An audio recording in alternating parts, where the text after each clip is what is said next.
কিয়ামতের ময়দানে সকল মানুষ যখন সমবেত হয়ে যাবেন, মানুষেরা কঠিন সেই দিনে বিপর্যস্ত হয়ে যাবে, দিশেহারা হয়রান হয়ে যাবে।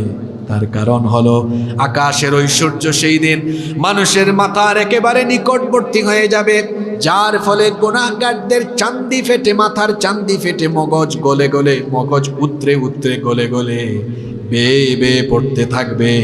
সেই দিন হাসরের মাঠে কোনো গাছপালা উদ্ভিদ কিছুই থাকবে না, আল্লাহর আরশের আজিমের ছায়া ছাড়া আর কোনো ছায়া থাকবে না। মানুষেরা পিপাসার যন্ত্রণায় কাতর হয়ে এমন পরিস্থিতির সম্মুখীন হবে, পিপাসার যন্ত্রণায় মানুষের মুখের ভেতর থেকে জিহ্বাটা বের হয়ে কুকুরের মতো নাভি পর্যন্ত ঝুলতে থাকবে। আহারে সেই কঠিন দিন, যেই দিন মানুষ নিজের ঘামে নিজেরাই সাঁতরাতে থাকবে। এই কঠিন পরিস্থিতিতে মানুষেরা দিশেহারা হয়রান হয়ে পঙ্গপালের মতো দিক বিদিক ছোটাছুটি করবে। 50,000 বছর লম্বা হবে হাসরের দিন। দীর্ঘ সময় ধরে দাঁড়িয়ে থাকতে থাকতে মানুষেরা চলে যাবে পৃথিবীর প্রথম মানুষ এবং প্রথম নবী বাবা আদম আলাইহিস সালামের কাছে, গিয়ে বলবে, ওগো আমাদের বাবা আদম আলাইহিস সালাম, আল্লাহ তাআলা আপনাকে তার নিজের কুদরতি হাতে বানিয়েছেন, এরপরে আল্লাহ তাআলা নিজেই আপনার ভেতরে রূহ ফুঁকে দিয়েছেন। আপনি একটু আল্লাহর কাছে অ্যাপ্লিকেশন করেন, আবেদন করেন, আল্লাহ তাআলা যেন বিচারের কাজটা আরম্ভ করে দেন। বাবা আদম আলাইহিস সালাম তখন বলবেন, আমি পারবো না, কারণ আল্লাহর আদেশ অমান্য করে আমি নিষিদ্ধ গাছের ফল ভক্ষণ করেছিলাম। জানি না আজ আল্লাহ তাআলা আমার সাথে কেমন আচরণ করেন, আমি পারবো না, তোমরা চলে যাও আমার ছেলে নূহ এর কাছে। লোকেরা আবার চলে যাবে সাইয়েদিনা নূহ আলাইহিস সালামের কাছে। সাইয়েদিনা নূহ আলাইহিস সালামের কাছে গিয়ে দেখবে তিনি নফসি নফসি জিকির করছেন, নিজেকে বাঁচানোর জন্য পেরেশান। লোকেরা গিয়ে বলবে, ওগো আল্লাহর পয়গম্বর নূহ, আপনি আল্লাহর কাছে আবেদন করেন, আল্লাহ যেন বিচারের কাজটা আরম্ভ করে দেন। নূহ আলাইহিস সালাম বলবেন, আমিও পারবো না, কারণ আমি আমার উম্মতের জন্য বদদুয়া করেছিলাম। জানি না আজ আল্লাহ তাআলা এজন্য আমার সাথে কেমন আচরণ করেন। লোকেরা আবার চলে যাবে জাতির পিতা ইব্রাহিম আলাইহিস সালামের কাছে। জাতির পিতাকে জোর করে জাতির ঘাড়ে কি জাতির পিতা চাপিয়ে দেওয়া যায়? জাতির পিতা হচ্ছেন সাইয়েদিনা ইব্রাহিম আলাইহিস সালাম। লোকেরা আবার জাতির পিতা ইব্রাহিম আলাইহিস সালামের কাছে গিয়ে বলবে, আপনি আল্লাহর কাছে আবেদন করেন, আল্লাহ যেন বিচার আরম্ভ করেন, আমাদের আর সহ্য হয় না, আমরা আর পারছি না। ইব্রাহিম আলাইহিস সালাম বলবেন, আমিও পারবো না। লোকেরা চলে যাবে মূসা আলাইহিস সালামের কাছে, গিয়ে দেখবে তিনিও নফসি নফসি জিকির করে নিজেকে বাঁচানোর চিন্তা করছেন। লোকেরা গিয়ে বলবে, ওগো মূসা পয়গম্বর, আল্লাহর কাছে আপনি আবেদন করেন, তিনি যেন বিচারের কাজটা আরম্ভ করে দেন। মুসা নবী তখন বলবেন, এক থাপ্পড়ে আমি নমরুদের বংশের একজনকে দুনিয়া থেকে বিদায় করেছিলাম, জানি না আজ এজন্য আল্লাহ তাআলা আমার সাথে কেমন আচরণ করবেন, আমিও পারবো না। লোকেরা আবার যাবে সাইয়েদিনা ঈসা আলাইহিস সালামের কাছে। ঈসা রূহুল্লাহকে গিয়ে বলবে, আপনি আল্লাহর কাছে দোয়া করেন, তিনি যেন বিচারের কাজটা আরম্ভ করে দেন। ঈসা আলাইহিস সালাম তখন বলবেন, আমিও পারবো না, কারণ খ্রিস্টানরা আমাকে আল্লাহর ছেলে বানিয়ে ফেলেছে, জানি না যে জন্য আল্লাহ তাআলা আমার সাথে কেমন আচরণ করেন। তিনি বলবেন, এত জায়গায় ঘোরাঘুরি করে কোনো লাভ নাই, চলে যাও আখেরি নবী মুহাম্মাদুর রাসূলুল্লাহ সাল্লাল্লাহু আলাইহি ওয়াসাল্লামের কাছে। লোকেরা এবার যখন আখেরি নবীর কাছে গিয়ে যাবে, যাওয়ার পরে একটা ভিন্ন রকম চিত্র দেখবে, যেখানে সব নবী নফসি নফসি জিকিরে ব্যস্ত। গিয়ে দেখবে আমার নবী তো সেই দিনও কেঁদে কেঁদে নফসি নফসি বলার পরিবর্তে কেঁদে কেঁদে উম্মতি উম্মতি বলে চিৎকার করছে। উম্মতের জন্য আমার নবীর কত দরদ, উম্মতের জন্য আমার নবীর কত মায়া। কিয়ামতের ময়দানে উম্মতের জন্য তিনি কাঁদবেন। সারা জীবন 63 বছর তিনি উম্মতের জন্যই কেঁদেছেন। এখনো তিনি রওজা শরীফে উম্মতের জন্য কাঁদেন, হাসরের মাঠেও তিনি উম্মতের জন্য কাঁদবেন। লোকেরা গিয়ে বলবে, আপনি একটু আল্লাহর কাছে দোয়া করেন, তিনি যেন বিচারের কাজটা আরম্ভ করে দেন। আল্লাহর নবী তখন মাকামে মাহমুদের কাছে গিয়ে সাজদায় লুটিয়ে পড়বেন। মাথা নত করে যখন সাজদায় লুটিয়ে পড়বেন, আল্লাহ তাআলা বরদাস্ত করবেন না। আল্লাহ তখন তার নবীকে বলবেন, ইরফা রাসাক, ওগো আমার নবী আপনি আপনার মাথা তুলেন, মাথা উঠান। সাল তুতাহু, কি চাইবেন আপনি চান। আজকে আপনার যার জন্য ইচ্ছে, যার জন্য মন চায়, তাকে সুপারিশ করে সাথে নিয়ে তাদেরকে জান্নাতে চলে যান। আমার নবী এমন নবী, তিনি সুপারিশ করার আগ পর্যন্ত আল্লাহ কিয়ামতের বিচারই শুরু করবেন না। এই জন্য মুসলিম শরীফে হাদিস এসেছে, আল্লাহর নবী বলেছেন, আনা সাইয়্যিদু ওয়ালাদি আদম ইয়াউমাল কিয়ামাহ, কিয়ামতের ময়দানে আল্লাহ তাআলা আমাকে আদম সন্তানদের নেতা বানাবেন। শুধু তাই নয়, ওয়া আউয়ালু মান ইয়ানশাক্কু আনহুল কবর, সর্বপ্রথম আমাকে আল্লাহ কবর থেকে উঠাবেন। ওয়া আউয়ালু শাফি', এবং আমি হব প্রথম সুপারিশকারী। ওয়া আউয়ালু মুশাফফা, আর আমি হলাম সেই ব্যক্তি সবার আগে আল্লাহ আমার সুপারিশ কবুল করবেন। এটা হলো আমার নবীর বিশেষ মর্যাদা। পৃথিবীতে আল্লাহ তাআলা যত নবী এবং রাসূল পাঠিয়েছেন, আমাদের নবী ব্যতীত সকল নবী এবং রাসূলকে আল্লাহ তাআলা তাদের নিজেদের গোত্র, বংশ এবং এলাকার জন্য নবী বা রাসূল বানিয়ে পাঠিয়েছেন। যেমন নূহ আলাইহিস সালামের ব্যাপারে আল্লাহ তাআলা কোরআনে কারীমের 7 নম্বর সূরা সূরাতুল আরাফের 59 নম্বর আয়াতে বলছেন, লাকাদ আরসালনা নূহান ইলা কওমিহি فقال يا قوم اعبدوا الله ما لكم من إله غيره। আল্লাহ তাআলা বলছেন, অবশ্যই নূহকে আমি তার কওমের জন্য, তার সম্প্রদায়ের জন্য রাসূল বানিয়ে পাঠিয়েছি। আর তিনি তার সম্প্রদায়কে বলেছেন, ফাকালা ইয়া কওমি ইবুদুল্লাহ, হে আমার সম্প্রদায়ের লোকেরা, এক আল্লাহর ইবাদত করো। মা লাকুম মিন ইলাহিন গায়রুহ, তিনি ব্যতীত তোমাদের জন্য আর কোনো ইলাহ নাই। তাহলে বোঝা গেল নূহ আলাইহিস সালামকে আল্লাহ তাআলা তার কওমের জন্য নবী বানিয়ে পাঠিয়েছেন। আবার হুদ আলাইহিস সালামের ব্যাপারে আল্লাহ তাআলা বলছেন কোরআনে কারীমের 7 নম্বর সূরা সূরাতুল আরাফের 65 নম্বর আয়াতে আল্লাহ তাআলা বলছেন, ওয়া ইলা আদিন আখাহুম হুদা, আর আদ জাতির জন্য আমি তাদের ভাই হুদ আলাইহিস সালামকে পাঠিয়েছি। এমনি করে আল্লাহ তাআলা সালেহ আলাইহিস সালামের ব্যাপারে কোরআনে কারীমের 7 নম্বর সূরা সূরাতুল আরাফের 73 নম্বর আয়াতে বলছেন, ওয়া ইলা থামুদ আখাহুম সালিহা, আর আমি সামুদ জাতির জন্য তাদের ভাই সালেহ আলাইহিস সালামকে পাঠিয়েছি।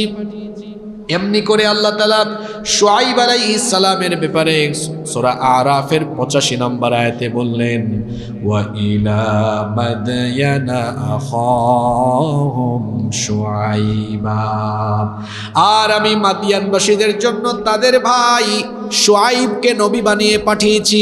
খেয়াল করে শুনুন, প্রত্যেক নবী এবং রাসূলের ব্যাপারে আল্লাহ বলছেন তাদেরকে তাদের নিজেদের বংশ, নিজেদের গোত্র, নিজেদের এলাকার জন্য নবী বানিয়েছি। এমনি করে আল্লাহ তাআলা মূসা নবীকে বনি ইসরাইলের জন্য নবী বানিয়েছেন। সকল নবীকে আল্লাহ তাআলা তাদের নিজেদের গোত্র, বংশ বা এলাকার জন্য নবী বা রাসূল বানিয়েছেন। কিন্তু বলেন তো দেখি, আমাদের নবীর তো জন্ম হয়েছে কুরাইশ বংশে, তাই বলে কি আল্লাহ শুধুমাত্র তাকে কুরাইশ বংশের জন্য নবী বানিয়েছেন নাকি? শুধুমাত্র মক্কা, মদিনা বা সৌদি আরবের মানুষের জন্য আল্লাহ কি আমার নবীকে নবী বানিয়েছেন নাকি? কোনো একটি নির্দিষ্ট মহাদেশের জন্য আল্লাহ তাকে নবী বানান নাই, বরং আল্লাহ তাআলা কোরআনে কারীমের 4 নম্বর সূরা সূরাতুন নিসা এর 79 নম্বর আয়াতে বললেন, ওয়া আরসালনাকা লিন-নাসি রাসূলা ওয়া কাফা বিল্লাহি শাহীদা। আল্লাহ তাআলা বলে দিলেন, আমার নবী, ওয়া আরসালনাকা লিন-নাসি রাসূলা, আমি আপনাকে কোনো বংশ, গোত্র বা এলাকার জন্য নবী না বানিয়ে দুনিয়াতে যত মানুষ আছে সকল মানুষের জন্য আমি আপনাকে রাসূল বানিয়েছি। কোরআনে কারীমের 7 নম্বর সূরা সূরাতুল আরাফের 158 নম্বর আয়াতে আল্লাহ তাআলা বললেন, قُلْ يَا أَيُّهَا النَّاسُ إِنِّي رَسُولُ اللَّهِ إِلَيْكُمْ جَمِيعًا। ও নবী, আপনি বলে দিন, ও হে মানব জাতি, হে মানুষেরা শোনো, আমি তোমাদের সকলের জন্য আল্লাহর তরফ থেকে রাসূল হিসাবে প্রেরিত হয়েছি। আমাদের নবীর 1 নাম্বার মর্যাদা হলো তিনি কোনো গোত্র বংশ বা এলাকার জন্য আসেন নাই, বরং তিনি তামাম জাহানের জন্য নবী হিসেবে, রাসূল হিসেবে, রাহমাতাল লিল আলামিন হিসেবে আবির্ভূত হয়েছেন। সুবহানাল্লাহ। আপনাদের মনোযোগ আছে তো? খুব খেয়াল করে শুনবেন, কোনো একটি পয়েন্ট যেন ছুটে না যায়। নাম্বার 2 নাম্বার, আমাদের নবীকে আল্লাহ তাআলা শুধু দুনিয়ার সকল মানুষের নবী বানান নাই, বরং সকল নবী রাসূলদেরও ইমাম, সাইয়্যিদ অর্থাৎ সাইয়্যিদুল আলামিন, ইমামুল আম্বিয়া ওয়াল মুরসালিন, সকল নবী আর রাসূলদের ইমাম, লিডার, নেতা আল্লাহ বানিয়ে দিয়েছেন। সুবহানাল্লাহ। যেই রাতে আল্লাহ তাআলা তার নবীকে মেরাজে নিয়েছেন, আপনারা জানেন বাইতুল্লাহ থেকে বাইতুল মুকাদ্দাস পর্যন্ত যখন নবীজির ভ্রমণ হলো, বাইতুল মুকাদ্দাসে একটা যাত্রা বিরতি দেওয়া হলো। সেখানে আল্লাহর নবীর জন্য অতীতে যত নবী রাসূল এসেছেন সকল নবী রাসূলগণকে সেখানে উপস্থিত করা হলো। সেখানে পৃথিবীর প্রথম মানুষ এবং প্রথম নবী আমাদের বাবা আদম আলাইহিস সালাম থেকে নিয়ে শুরু করে ঈসা ইবনে মারইয়াম পর্যন্ত সব নবী এবং রাসূল উপস্থিত ছিলেন।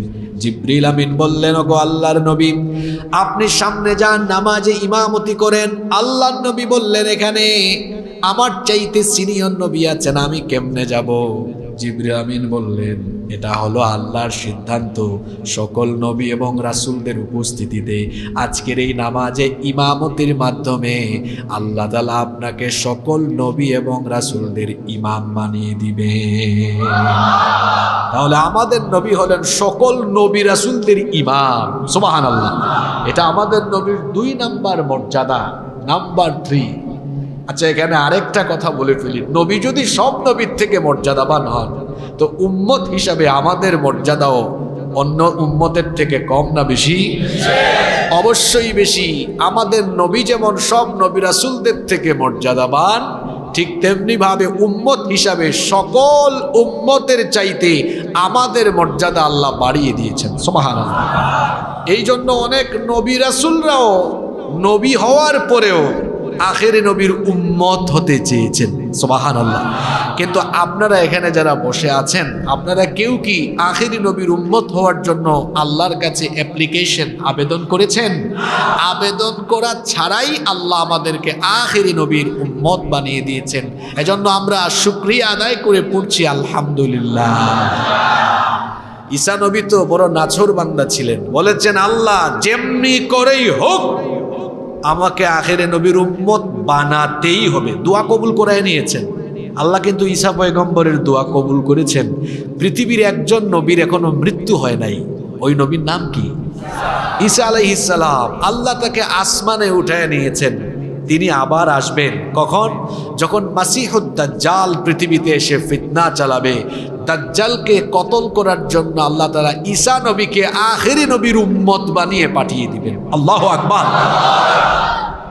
দেখেন উম্মত হিসাবে আমাদের মর্যাদা কত, যেখানে ঈসা পয়গম্বর দোয়া কবুল করে নিয়েছেন, আল্লাহ যেভাবেই হোক আমাকে আখেরি নবীর উম্মত বানাতেই, আল্লাহ দোয়া কবুল করেছেন, আর আমরা অ্যাপ্লিকেশন ছাড়াই উম্মত। সুবহানাল্লাহ পড়া। নাম্বার 3 নাম্বার, আমাদের নবীর এমন মর্যাদা, আপনাদের বাড়িতে যে কোরআন আছে, এই কোরআন খুললে পড়লে দেখবেন আল্লাহ যখন যে নবীকে ডাক দেওয়ার বা সম্বোধন করার দরকার হয়েছে, আল্লাহ সেই নবীকে নাম ধরে ধরে রেখেছেন।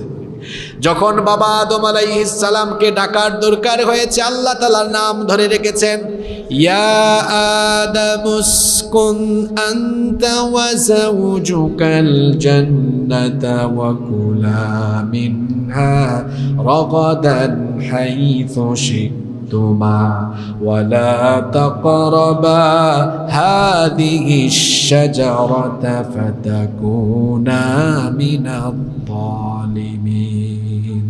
যখন আদম আলাইহিস সালামকে ডাকার দরকার হয়েছে আল্লাহ নাম ধরে ডেকেছেন ইয়া আদম। যখন নূহ নবীকে ডাকার দরকার হয়েছে আল্লাহ বলেছেন ইয়া নূহু হুবিতু বিসালামিন মিন্না। যখন মুসা নবীকে ডাকার দরকার হয়েছে আল্লাহ বলেছেন ইয়া মুসা ইন্নী আনাল্লাহু রাব্বুল আলামিন। যখন দাউদ আলাইহিস সালামকে ডাকার দরকার হয়েছে আল্লাহ বলেছেন ইয়া দাউদ ইন্না জাআলনাকা খলিফাতান ফিল আরদ। যখন ইব্রাহিম আলাইহিস সালামকে ডাকার দরকার হয়েছে আল্লাহ ডেকেছেন ইয়া ইব্রাহিম ক্বাদ সাদ্দাকতার রুয়া ইন্না কাযালিকা নাজজিল মুহসিনিন। ইব্রাহিম আলাইহিস সালামকে আল্লাহ নাম ধরে রেখেছেন। যখন লূত আলাইহিস সালামকে ডাকার দরকার হয়েছে বলেছেন ইয়া লূত। ইয়াহইয়া আলাইহিস সালামকে ডাকার দরকার হয়েছে আল্লাহ বলেছেন ইয়া ইয়াহইয়া খুযিল কিতাবা বিকুওয়া। যখন জাকারিয়া আলাইহিস সালামকে ডাকার দরকার হয়েছে ডেকেছেন ইয়া জাকারিয়া। কিন্তু আপনারা বলেন তো কোরআন তেলাওয়াত করলে বা শুনলে অথবা রমজান মাসের তারাবিতে যখন আপনারা কোরআন শুনেন কোনোদিন কি কাউকে তেলাওয়াত করতে শুনেছেন নাকি? কোরআনের কোথাও কি ইয়া মুহাম্মদ আছে নাকি? তাহলে আপনাদের মাথায় প্রশ্ন আসতে পারে ইয়া মুহাম্মদ যেহেতু নাই তাহলে আল্লাহ তার নবীকে কেমন করে ডেকেছেন? আল্লাহ তাআলা যখনই তার নবীকে ডাকার দরকার হয়েছে নবুয়ত এবং রিসালতের বিশেষণকে বিশেষায়িত করে সম্বোধন করেছেন। যেমন আল্লাহ তাআলা যখন ডাক দেওয়ার দরকার হয়েছে এভাবে তার নবীকে ডেকেছেন ইয়া আইয়ুহান নাবিয়্যু হাসবুকাল্লাহু ওয়া মানিত্তাবা'আকা মিনাল মুমিনিন। আল্লাহ ডেকেছেন ইয়া আইয়ুহান নাবিয়্যু, হে আমার নবী। অথবা আল্লাহ এভাবে ডেকেছেন ইয়া আইয়ুহার রাসূলু বাল্লিগ মা উনজিলা ইলাইকা মির রাব্বিক। এখানে আল্লাহ বলেছেন ইয়া আইয়ুহার রাসূল। যখন ডাকার দরকার হয়েছে বলেছেন হে আমার নবী, অথবা ডেকেছেন হে আমার রাসূল। আর শোনেন মাঝে মাঝে আবার আল্লাহ তাআলা অবস্থা বুঝে ব্যবস্থা নিয়েছেন। সেটা কিরকম? আল্লাহর নবীর কাছে যখন হেরা গুহায় সর্বপ্রথম জিবরিল আমিন ওহী নিয়ে আসলেন, এরপরে কয়েকদিন ওহী নাজিলের ধারাবাহিকতা বন্ধ ছিল। এটাকে বলা হয় ফাতরাতুল ওহী, ওহীর বিরতিকাল। আল্লাহর নবী হেরা গুহা থেকে আসা যাওয়া করেন, কিন্তু জিবরিলের সাথে দেখা সাক্ষাৎ হয় না। আল্লাহর নবী বড় হতাশ হয়ে গিয়েছেন, তাহলে কি আমার উপরে আর ওহী আসবে না? আল্লাহর নবী একদিন হেরা গুহা থেকে নেমে আসতেছেন, এমন সময় তার কানে আওয়াজ শোনা গেল, কে জানি তাকে ডাকছে। আল্লাহর নবী একবার ডানে তাকালেন, কাউকে দেখলেন না। আরেকবার বামে তাকালেন, কাউকে দেখলেন না। এবার যখন সামনের দিকে তাকালেন তিনি দেখতে পেলেন বিশাল আকৃতির চেহারা, পা হচ্ছে জমিনে আর মাথা হচ্ছে আসমানের উপরে। বিশাল আকৃতির এক লোক বিরাট বড় সিংহাসনে বসে আছেন, যার সাথে 600 ডানা রয়েছে। আল্লাহু আকবার। জিবরিল আমিনকে আল্লাহর নবী সশরীরে জিবরিলের আসল সুরতে দেখলেন। দেখার পরে অজ্ঞান হয়ে গেলেন, বেহুশ হয়ে গেলেন। বাড়িতে গিয়ে আমাদের মা আম্মা জান খাদিজা আত-তাহেরা রাদিয়াল্লাহু আনহাকে বললেন, খাদিজা আমাকে তুমি চাদর দিয়ে ঢেকে দাও। আল্লাহর নবী চাদর আবৃত হয়ে শুয়ে আছেন। এটা দেখে আল্লাহ তাআলা কেমন করে নবীকে ডাকলেন শোনেন, অবস্থা বুঝে ব্যবস্থা। আল্লাহ তাআলা নবীকে সম্বোধন করলেন ইয়া আইয়ুহাল মুদ্দাথিরু কুম ফাআনযির ওয়া রাব্বাকা ফাকাব্বির ওয়া সিয়াবাকা ফাতাহির। আল্লাহ ডাক দিয়েছেন ইয়া আইয়ুহাল মুদ্দাথির, হে চাদর আবৃতকারী, কুম ফাআনযির, উঠো এবং মানুষকে সতর্ক করো। আল্লাহু আকবার। দেখেছেন আল্লাহ তো এখানে বলতে পারতেন হে মুহাম্মদ উঠো, আল্লাহ এটা বলেন নাই, বলেছেন হে চাদর আবৃতকারী। কত সম্মান, কত মর্যাদা আল্লাহ তার নবীকে দিয়েছেন, নিজে কখনো তার নবীকে তিনি নাম ধরে ডাকেন নাই। সুবহানাল্লাহ। নিজে তো আল্লাহ তার নবীকে নাম ধরে কখনোই ডাকেননি, সাথে সাথে আমাদেরকে আল্লাহ সতর্ক করে দিলেন। কোরআনুল কারীমের 24 নম্বর সূরা সূরাতুন নূরের 63 নম্বর আয়াতে আল্লাহ তাআলা বললেন, লা তাজআলু দুআআর রাসূলি বাইনাকুম কাদুআই বা'দিকুম বা'দা। তোমরা যেভাবে পরস্পরকে একজন আরেকজনকে যেভাবে নাম ধরে ডাকাডাকি করো, আবুল কালাম, আব্দুল সালাম, আব্দুর রহমান, একজন আরেকজনকে নাম ধরে ডাকো, খবরদার আমার নবীকে কখনো এইভাবে তোমরা নাম ধরে ডেকো না। যদি আমার নবীকে নাম ধরে অভদ্রতা সুলভ আচরণ করে ডাকাডাকি করো, আনতাহবাতা আমালুকুম, জীবনের সকল আমলগুলোকে যিনি বরবাদ করে দিবেন তিনি কে? তাহলে আমাদের নবীর 3 নাম্বার মর্যাদা হলো আমাদের নবীকে কখনোই আল্লাহ নাম ধরে ডাকেন। 4 নাম্বার, আমার নবীর 4 নাম্বার মর্যাদা হলো তিনি হচ্ছেন খাতামুন নবিয়্যিন। আল্লাহ তাকে প্রেরণের মধ্য দিয়ে নবুয়তের গেটকে চিরতরে লক করে দিয়েছেন, বন্ধ করে দিয়েছেন। পৃথিবীতে আর কখনো কোনোদিন কোনো নবী বা রাসূলের আগমন।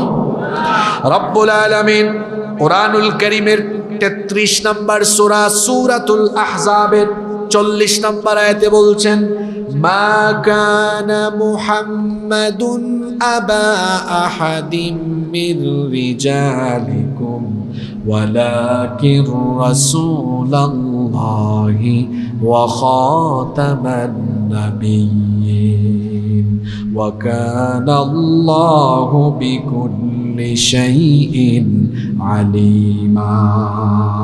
মুহাম্মদ, আমরা বলি সাল্লাল্লাহু আলাইহি ওয়াসাল্লাম, তোমাদের কোনো পুরুষদের পিতা নন, ওয়ালাকিন রাসূলুল্লাহ, তিনি হচ্ছেন আল্লাহর রাসূল, ওয়া খাতামান নাবিয়্যিন, আর তিনি হচ্ছেন সর্বশেষ নবী, তারপরে আর কোনো নবী। তবে ভণ্ড নবী আসবে, এটা আমার কথা নয়, বলেছেন মুহাম্মদ, আমরা বলি সাল্লাল্লাহু।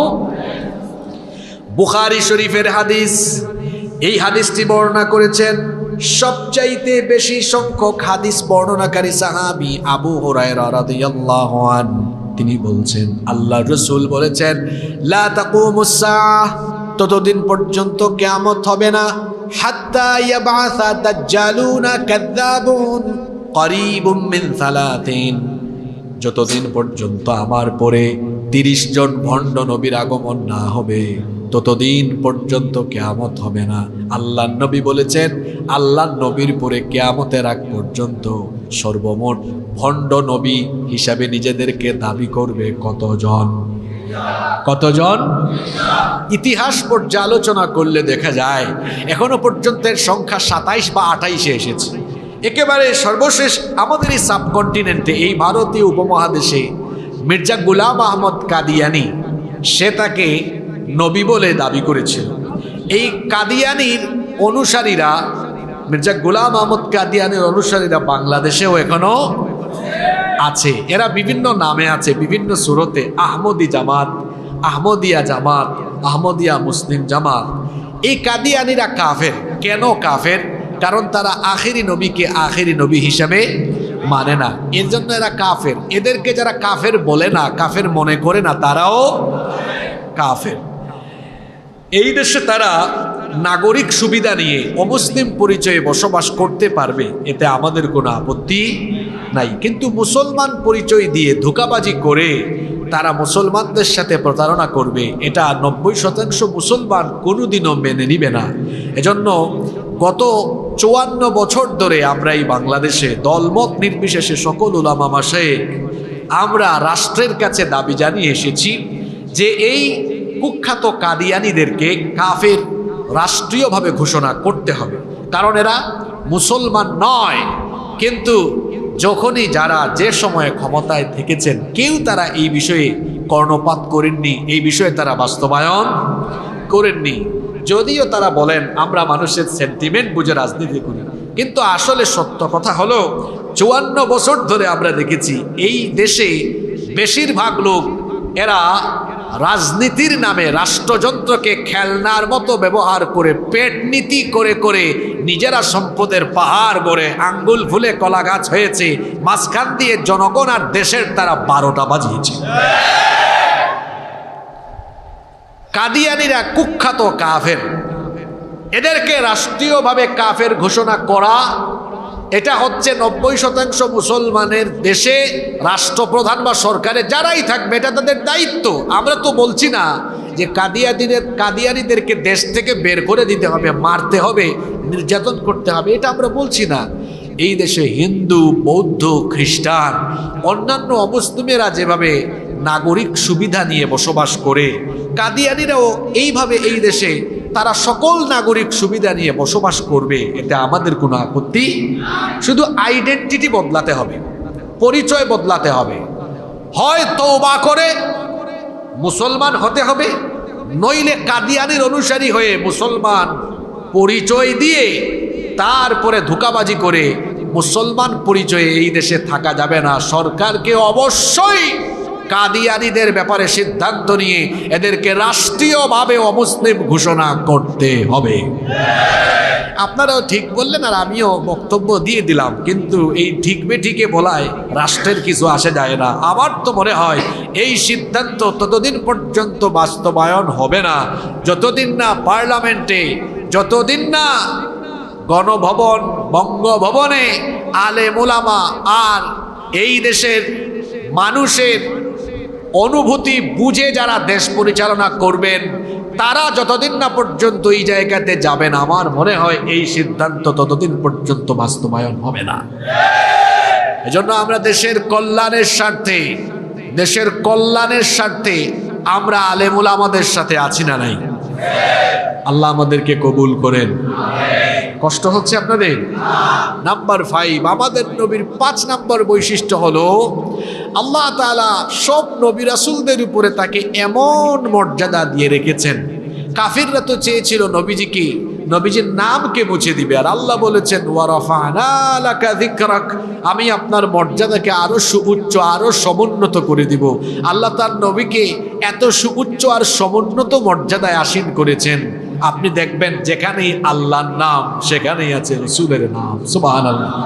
আজানের বাক্যগুলো খেয়াল করেন, আশহাদু আল্লা ইলাহা ইল্লাল্লাহ, এর পরের বাক্যই হচ্ছে আশহাদু আন্না মুহাম্মাদার। আল্লাহর নাম যেখানে, রাসূলের নাম সেখানে আছে না নাই? নাম্বার 6 নাম্বার, আমাদের নবীর 6 নাম্বার মর্যাদা হলো আল্লাহ তাআলা আমাদের নবীকে সাহিবুল কাউসার, কাউসারের মালিক বানিয়ে দিয়েছেন। কিয়ামতের ময়দানে সর্বপ্রথম আল্লাহ তার নবীকে কাউসারের দায়িত্ব দান করবেন। সুবহানাল্লাহ। এজন্য আল্লাহ তাআলা সূরা কাউসারের মধ্যেও বলেছেন, যারা পারেন আমার সাথে পড়েন, ইন্না আতাইনাকাল কাউসার, নিশ্চয়ই আমি আপনাকে কাউসার দান করেছি। আল্লাহর নবী বলেছেন, কিয়ামতের ময়দানে আকাশে যতগুলো তারকা আছে, কিয়ামতের ময়দানে আকাশের তারকা সমপরিমাণ হাউজে কাউসারের পেয়ালা আল্লাহ তাআলা আমাকে দান করবেন। কিয়ামতের সেই কঠিন দিনে হাউজে কাউসার নবীর কাছ থেকে যারা পাবেন, শুনেন, হাউজে কাউসারের পানি হলো এমন পানি, আল্লাহর নবী বলেছেন হাউজে কাউসারের এই পানি যে একবার পান করবে 50,000 বছরের তৃষ্ণা নিবারণ হয়ে যাবে। হাসরের ময়দানে আর পানির পিপাসা লাগবে না। আল্লাহ যেন নবীর কাছ থেকে আমাদেরকে হাউজে কাউসারের পানি নসিব করে দেন, আমরা বলি আমিন। আচ্ছা, অনেকে দাঁড়িয়ে আছেন, জায়গা হচ্ছে না, আসলে বৃষ্টির কারণে বড় মাঠ ভিজে গিয়েছে। যদি কষ্ট হয়, মসজিদের ভেতরে সুন্দর ব্যবস্থাপনা আছে, প্রজেক্টরও আছে। আর যদি মনে করেন না কষ্ট হচ্ছে না, তাহলে সুশৃঙ্খলভাবে আমরা দাঁড়াবো। আল্লাহ তোমার বান্দাদের এই ত্যাগ, এই কুরবানি তুমি কবুল করে নাও। আপনারা আমাকে সময় দিবেন তো? হ্যাঁ, ফাঁকে ফাঁকে অনেক কথা হবে ইনশাআল্লাহ। নাম্বার 7 নাম্বার, আমাদের নবীর 7 নাম্বার মর্যাদা হলো, আমাদের নবীর এমন মর্যাদা, কিয়ামতের দিন আমাদের নবী সুপারিশ করার আগ পর্যন্ত আল্লাহ বিচার কাজ আরম্ভ করবেন না। সুবহানাল্লাহ। কিয়ামতের ময়দানে সকল মানুষ যখন সমবেত হয়ে যাবেন, মানুষেরা কঠিন সেই দিনে বিপর্যস্ত হয়ে যাবে, দিশেহারা হয়রান হয়ে যাবে। তার কারণ হলো আকাশের ঐশ্বর্য সেই দিন মানুষের মাথার একেবারে নিকটবর্তী হয়ে যাবে, যার ফলে গুনাহগারদের চান্দি ফেটে, মাথার চান্দি ফেটে মগজ গলে গলে, মগজ উতরে উতরে গলে গলে বেয়ে বেয়ে পড়তে থাকবে। সেই দিন হাসরের মাঠে কোনো গাছপালা উদ্ভিদ কিছুই থাকবে না, আল্লাহর আরশের আজিমের ছায়া ছাড়া আর কোনো ছায়া থাকবে না। মানুষেরা পিপাসার যন্ত্রণায় কাতর হয়ে এমন পরিস্থিতির সম্মুখীন হবে, পিপাসার যন্ত্রণায় মানুষের মুখের ভেতর থেকে জিহ্বাটা বের হয়ে কুকুরের মতো নাভি পর্যন্ত ঝুলতে থাকবে। আহারে সেই কঠিন দিন, যেই দিন মানুষ নিজের ঘামে নিজেরাই সাঁতরাতে থাকবে। এই কঠিন পরিস্থিতিতে মানুষেরা দিশেহারা হয়রান হয়ে পঙ্গপালের মতো দিক বিদিক ছোটাছুটি করবে। 50,000 বছর লম্বা হবে হাসরের দিন। দীর্ঘ সময় ধরে দাঁড়িয়ে থাকতে থাকতে মানুষেরা চলে যাবে পৃথিবীর প্রথম মানুষ এবং প্রথম নবী বাবা আদম আলাইহিস সালামের কাছে, গিয়ে বলবে, ওগো আমাদের বাবা আদম আলাইহিস সালাম, আল্লাহ তাআলা আপনাকে তার নিজের কুদরতি হাতে বানিয়েছেন, এরপরে আল্লাহ তাআলা নিজেই আপনার ভেতরে রূহ ফুঁকে দিয়েছেন। আপনি একটু আল্লাহর কাছে অ্যাপ্লিকেশন করেন, আবেদন করেন, আল্লাহ তাআলা যেন বিচারের কাজটা আরম্ভ করে দেন। বাবা আদম আলাইহিস সালাম তখন বলবেন, আমি পারবো না, কারণ আল্লাহর আদেশ অমান্য করে আমি নিষিদ্ধ গাছের ফল ভক্ষণ করেছিলাম। জানি না আজ আল্লাহ তাআলা আমার সাথে কেমন আচরণ করেন, আমি পারবো না, তোমরা চলে যাও আমার ছেলে নূহ এর কাছে। লোকেরা আবার চলে যাবে সাইয়্যিদিনা নূহ আলাইহিস সালামের কাছে। সাইয়্যিদিনা নূহ আলাইহিস সালামের কাছে গিয়ে দেখবে তিনি নফসি নফসি জিকির করছেন, নিজেকে বাঁচানোর জন্য পেরেশান। লোকেরা গিয়ে বলবে, ওগো আল্লাহর পয়গম্বর নূহ, আপনি আল্লাহর কাছে আবেদন করেন, আল্লাহ যেন বিচারের কাজটা আরম্ভ করে দেন। নূহ আলাইহিস সালাম বলবেন, আমিও পারবো না, কারণ আমি আমার উম্মতের জন্য বদদুয়া করেছিলাম। জানি না আজ আল্লাহ তাআলা এজন্য আমার সাথে কেমন আচরণ করেন। লোকেরা আবার চলে যাবে জাতির পিতা ইব্রাহিম আলাইহিস সালামের কাছে। জাতির পিতাকে জোর করে জাতির ঘাড়ে কি জাতির পিতা চাপিয়ে দেওয়া যায়? জাতির পিতা হচ্ছেন সাইয়্যিদিনা ইব্রাহিম আলাইহিস সালাম। লোকেরা আবার জাতির পিতা ইব্রাহিম আলাইহিস সালামের কাছে গিয়ে বলবে, আপনি আল্লাহর কাছে আবেদন করেন, আল্লাহ যেন বিচার আরম্ভ করেন, আমাদের আর সহ্য হয় না, আমরা আর পারছি না। ইব্রাহিম আলাইহিস সালাম বলবেন, আমিও পারবো না। লোকেরা চলে যাবে মূসা আলাইহিস সালামের কাছে, গিয়ে দেখবে তিনিও নফসি নফসি জিকির করে নিজেকে বাঁচানোর চিন্তা করছেন। লোকেরা গিয়ে বলবে, ওগো মূসা পয়গম্বর, আল্লাহর কাছে আপনি আবেদন করেন, তিনি যেন বিচারের কাজটা আরম্ভ করে দেন। মূসা নবী তখন বলবেন, এক থাপ্পড়ে আমি নমরুদের বংশের একজনকে দুনিয়া থেকে বিদায় করেছিলাম, জানি না আজ এজন্য আল্লাহ তাআলা আমার সাথে কেমন আচরণ করবেন, আমিও পারবো না। লোকেরা আবার যাবে সাইয়্যিদিনা ঈসা আলাইহিস সালামের কাছে। ঈসা রূহুল্লাহকে গিয়ে বলবে, আপনি আল্লাহর কাছে দোয়া করেন, তিনি যেন বিচারের কাজটা আরম্ভ করে দেন। ঈসা আলাইহিস সালাম তখন বলবেন, আমিও পারবো না, কারণ খ্রিস্টানরা আমাকে আল্লাহর ছেলে বানিয়ে ফেলেছে, জানি না আজ এজন্য আল্লাহ তাআলা আমার সাথে কেমন আচরণ করেন। তিনি বলবেন, এত জায়গায় ঘোরাঘুরি করে কোনো লাভ নাই, চলে যাও আখেরি নবী মুহাম্মাদুর রাসূলুল্লাহ সাল্লাল্লাহু আলাইহি ওয়াসাল্লামের কাছে। লোকেরা এবার যখন আখেরি নবীর কাছে গিয়ে যাবে, যাওয়ার পরে একটা ভিন্ন রকম চিত্র দেখবে, যেখানে সব নবী নফসি নফসি জিকিরে ব্যস্ত। গিয়ে দেখবে আমার নবী তো সেই দিনও কেঁদে কেঁদে নফসি নফসি বলার পরিবর্তে কেঁদে কেঁদে উম্মতি উম্মতি বলে চিৎকার করছে। উম্মতের জন্য আমার নবীর কত দরদ, উম্মতের জন্য আমার নবীর কত মায়া। কিয়ামতের ময়দানে উম্মতের জন্য তিনি কাঁদবেন। সারা জীবন 63 বছর তিনি উম্মতের জন্যই কেঁদেছেন। এখনো তিনি রওজা শরীফে উম্মতের জন্য কাঁদেন, হাসরের মাঠেও তিনি উম্মতের জন্য কাঁদবেন। লোকেরা গিয়ে বলবে, আপনি একটু আল্লাহর কাছে দোয়া করেন, তিনি যেন বিচারের কাজটা আরম্ভ করে দেন। আল্লাহর নবী তখন মাকামে মাহমুদের কাছে গিয়ে সাজদায় লুটিয়ে পড়বেন। মাথা নত করে যখন সাজদায় লুটিয়ে পড়বেন, আল্লাহ তাআলা বরদাস্ত করবেন না। আল্লাহ তখন তার নবীকে বলবেন, ইরফা রাসাক, ওগো আমার নবী, আপনি আপনার মাথা তুলেন, মাথা উঠান। সাল তুতাহু, কি চাইবেন আপনি চান। আজকে আপনার যার জন্য ইচ্ছে, যার জন্য মন চায়, তাকে সুপারিশ করে সাথে নিয়ে তাদেরকে জান্নাতে চলে যান। আমার নবী এমন নবী, তিনি সুপারিশ করার আগ পর্যন্ত আল্লাহ কিয়ামতের বিচারই শুরু করবেন না। এই জন্য মুসলিম শরীফে হাদিস এসেছে, আল্লাহর নবী বলেছেন, আনা সাইয়্যিদু ওয়ালাদি আদম ইয়াউমাল কিয়ামাহ, কিয়ামতের ময়দানে আল্লাহ তাআলা আমাকে আদম সন্তানদের নেতা বানাবেন। শুধু তাই নয়, ওয়া আউয়ালু মান ইয়ানশাক্কু আনহুল কবর, সর্বপ্রথম আমাকে আল্লাহ কবর থেকে উঠাবেন। ওয়া আউয়ালু শাফি', এবং আমি হব প্রথম সুপারিশকারী। ওয়া আউয়ালু মুশাফফা, আর আমি হলাম সেই ব্যক্তি সবার আগে আল্লাহ আমার সুপারিশ কবুল করবেন। এটা হলো আমার নবীর বিশেষ মর্যাদা। নাম্বার 8, কষ্ট হচ্ছে আপনাদের? নাম্বার 8 নাম্বার, আমার নবী হচ্ছেন কিয়ামতে জান্নাতের উদ্বোধনকারী। এই এলাকায় একটা স্কুল বা মাদ্রাসা উদ্বোধন হবে, 1-2 বছরে মিস্ত্রিরা এটা বানালো, তারপরে প্যান্ডেল তৈরি করা হলো, মানুষ প্রচুর আসলো, এরপরে একজন মন্ত্রী এসে এটা উদ্বোধন করলেন। আচ্ছা আপনারা বলেন তো, ওই মন্ত্রী কি এসে রাজমিস্ত্রির সাথে কাজ করেছে? আয়োজনকারীদের সাথে তিনি কি আয়োজনে সম্পৃক্ত ছিলেন? না, তিনি শুধু উদ্বোধন করেছেন। আচ্ছা এবার বলেন দেখি, জান্নাত বানিয়েছেন কে? জোরে বলেন, জান্নাত বানিয়েছেন কে? কিন্তু এর উদ্বোধন করবেন মুহাম্মাদুর রাসূলুল্লাহ সাল্লাল্লাহু।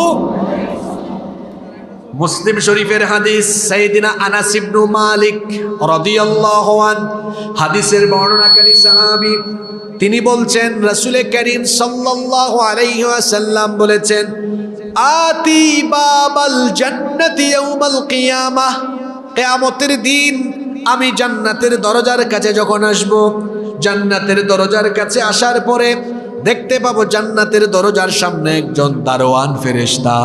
তাকে আমি বলবো ফাস্তাফতিহ, জান্নাতের দরজাটা ওপেন করো, জান্নাতের দরজাটা খোলো। ইয়াকুলুল খাজিন, ওই দারোয়ান ফেরেশতা তখন বলবে, মান আনতা, আপনি কে? আল্লাহর নবী বলবেন, আমারে চিনো না? আনা মুহাম্মদ, আমরা বলি সাল্লাল্লাহু, আমি হচ্ছি মুহাম্মাদুর রাসূলুল্লাহ সাল্লাল্লাহু আলাইহি ওয়াসাল্লাম। ফেরেশতা তখন বলবে, বিকা উমিরতু লা আফতাহু লি আহাদিন মিন ক্বাবলিক, আপনার জন্যই তো আমি দাঁড়িয়ে আছি, আল্লাহ আমাকে আদেশ করেছেন আপনি আসার আগ পর্যন্ত জান্নাতের দরজা যেন কোনোভাবেই না খুলে, আজকে আপনার মাধ্যমে জান্নাতকে উদ্বোধন করা হবে। এখন আপনারা ভাবতে পারেন, নবী কি আমাদেরকে রেখে দিয়ে জান্নাতে চলে যাচ্ছেন নাকি? না, ব্যাপারটা এমন নয়। একজন উম্মত জান্নাতের বাহিরে থাকতে আল্লাহর নবী জান্নাতে যাবেন না। সুবহানাল্লাহ। আর উম্মত হিসাবে আমাদের মর্যাদাও এত বেশি, কিয়ামতের দিন আমাদের উম্মত জান্নাতে ঢুকবে না যতক্ষণ অন্য কোন নবীর উম্মত জান্নাতে ঢুকতে পারবে না ততক্ষণ। তার মানে হলো সকল নবীর উম্মতদের আগে আল্লাহ আমাদের উম্মতকে জান্নাতে আগে ঢুকাবে। এটা কি করে আপনাদেরকে বুঝাই? আপনারা যারা বিদেশে যান, নিয়মিত সফর করেন বা মাঝে মাঝে যান, তো বিমানে তো 2-3 ক্লাসের সিট থাকে, economy class, business class, executive class থাকে না? এখন এক্সিকিউটিভ ক্লাস বা বিজনেস ক্লাসে যাদের সিট বুকিং দেওয়া থাকে, এরা যে কোনো সময়ে ঢুকলে লাইন ধরা লাগে না, বরং এয়ারলাইন্সের দায়িত্বপ্রাপ্ত কর্মকর্তারা দেখলেই, স্যার আসেন আপনি সবার আগে। ইকোনমি ক্লাসের এরা লাইনে দাঁড়িয়ে আছে। এমন সময় যদি বিজনেস ক্লাস বা এক্সিকিউটিভ ক্লাসের কোনো যাত্রী যান, ওরা লাইনেই থাকে, দেখা যায় ওনাকে আগে নিয়ে ভিআইপি ভাবে দিয়ে দেয়। সকল উম্মতের চাইতে এই উম্মত দামি, এই উম্মত ভিআইপি উম্মত, ভিআইপি উম্মত। কিয়ামতের ময়দানে মুসা নবীর উম্মত, ঈসা নবীর উম্মত, ইব্রাহিম নবীর উম্মত, সব নবীর উম্মত লাইন ধরে দাঁড়ায় থাকবে উম্মতে মুহাম্মদীকে সবার চোখের সামনে আগে জান্নাতে ঢুকানো হবে। আলহামদুলিল্লাহ পড়বেন না? নবীও যেমন দামি, উম্মত তেমন। কষ্ট হচ্ছে আপনাদের? নাম্বার 9, আমাদের নবীর 9 নাম্বার মর্যাদা হলো, এমন এক নবী আমরা পেয়েছি যেই নবীর উপরে সরাসরি আল্লাহ এবং ফেরেশতাও দুরূদ পড়ে। সুবহানাল্লাহ। কোরআনুল কারীমের 33 নাম্বার সূরা, সূরাতুল আহজাবের 56 নম্বর আয়াত। এই আয়াতটা আপনাদের সকলের পরিচিত, যারা পারেন আমার সাথে পড়েন। আল্লাহ তাআলা বলছেন, ইন্নাল্লাহা ওয়া মালাইকাতাহু ইউসাল্লুনা আলান নাবিয়্যি ইয়া আইয়ুহাল্লাযীনা আমানু সাল্লু আলাইহি ওয়া সাল্লিমু তাসলিমা। আল্লাহ তাআলা বলছেন, নিশ্চয়ই আল্লাহ এবং ফেরেশতারা নবীর উপর দুরূদ বর্ষণ করেন, তোমরাও নবীর উপরে দুরূদ পড়ো। নবীর উপর দুরূদ পড়া এটা অত্যন্ত লাভজনক আমল।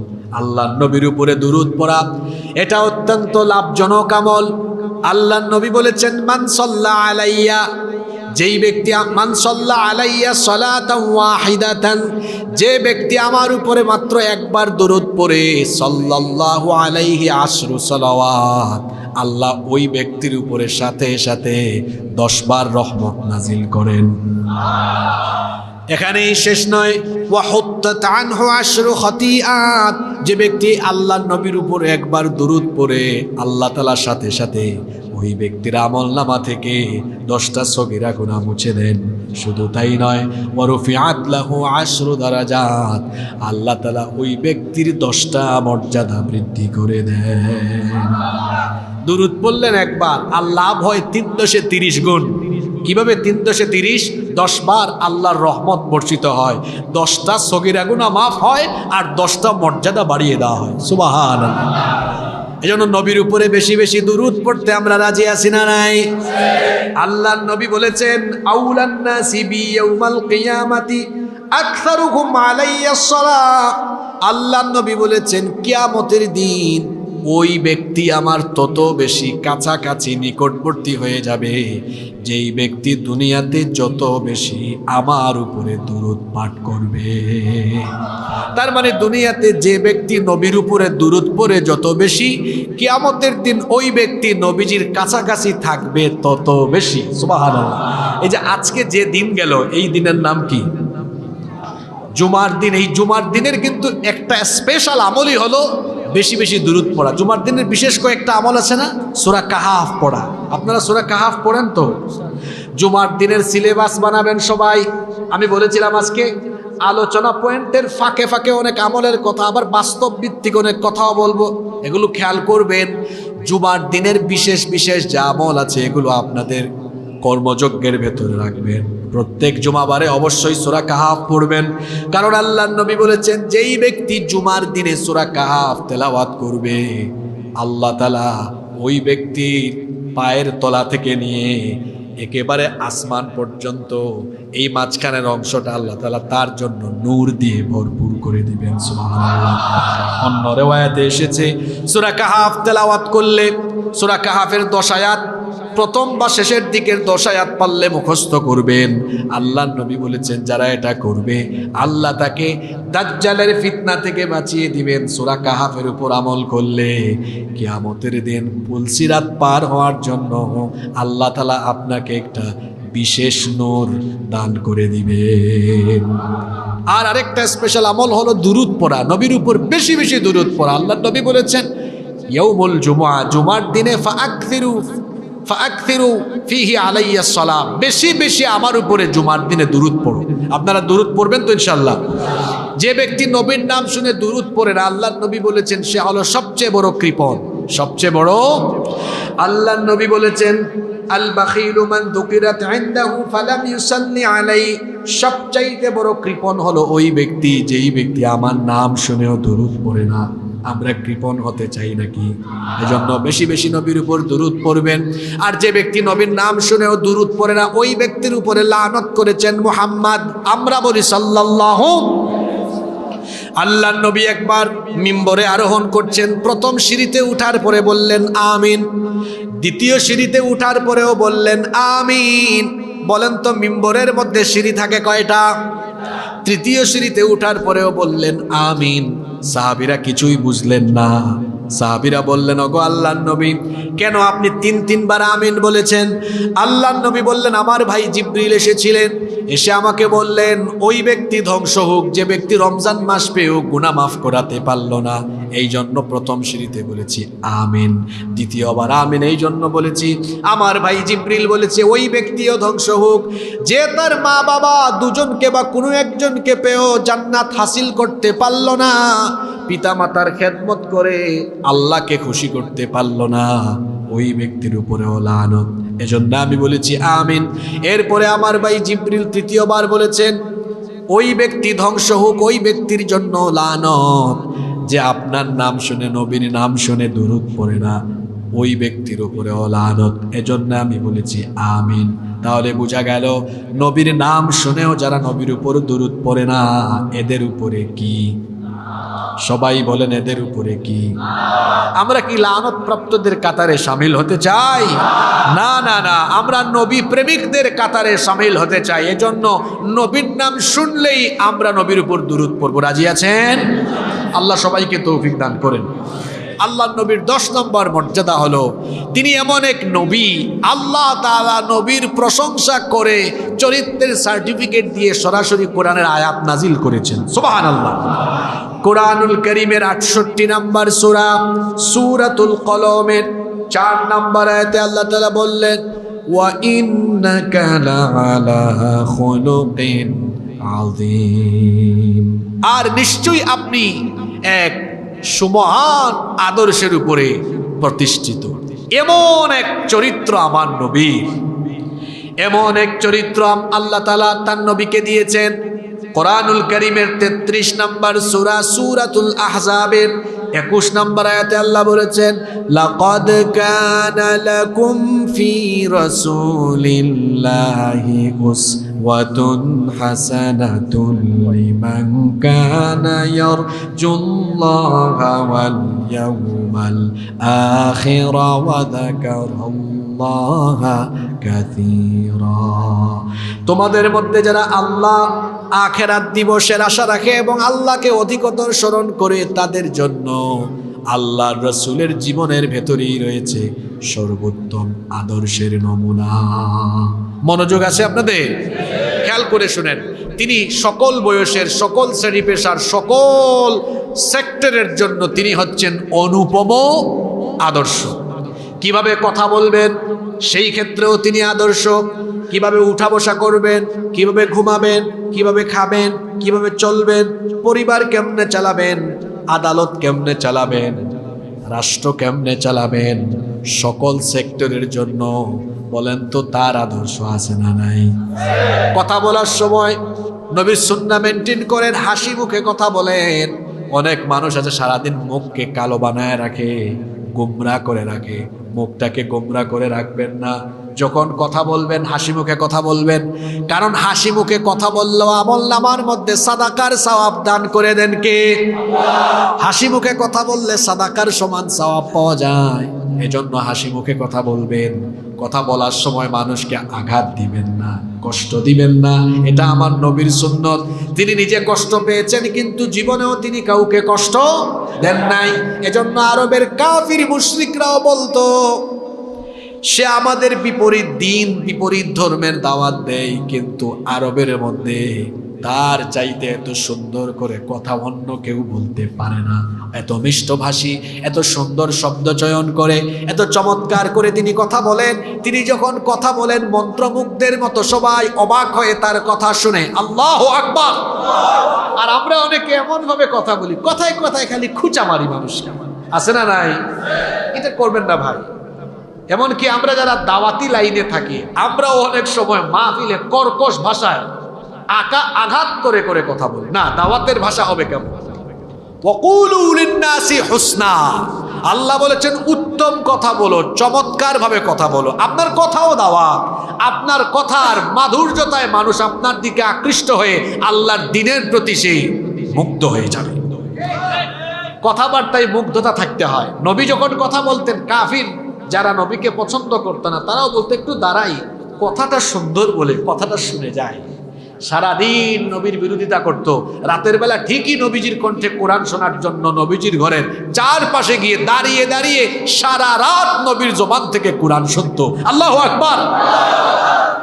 আমরা যারা দ্বীনের দাওয়াতি কাজ করি বা ইসলামী আন্দোলনের কাজে যারা সম্পৃক্ত, আপনাদের প্রত্যেকের কথায় মাধুর্যতা থাকতে হবে, যেন আপনার আদর্শের বিপরীত লোকেরা আপনাকে অপছন্দ করলেও কোথাও আপনি কথা বললে যেন দাঁড়ায় আপনার কথা শুনে এই যোগ্যতায় আপনাকে উত্তীর্ণ হতে হবে।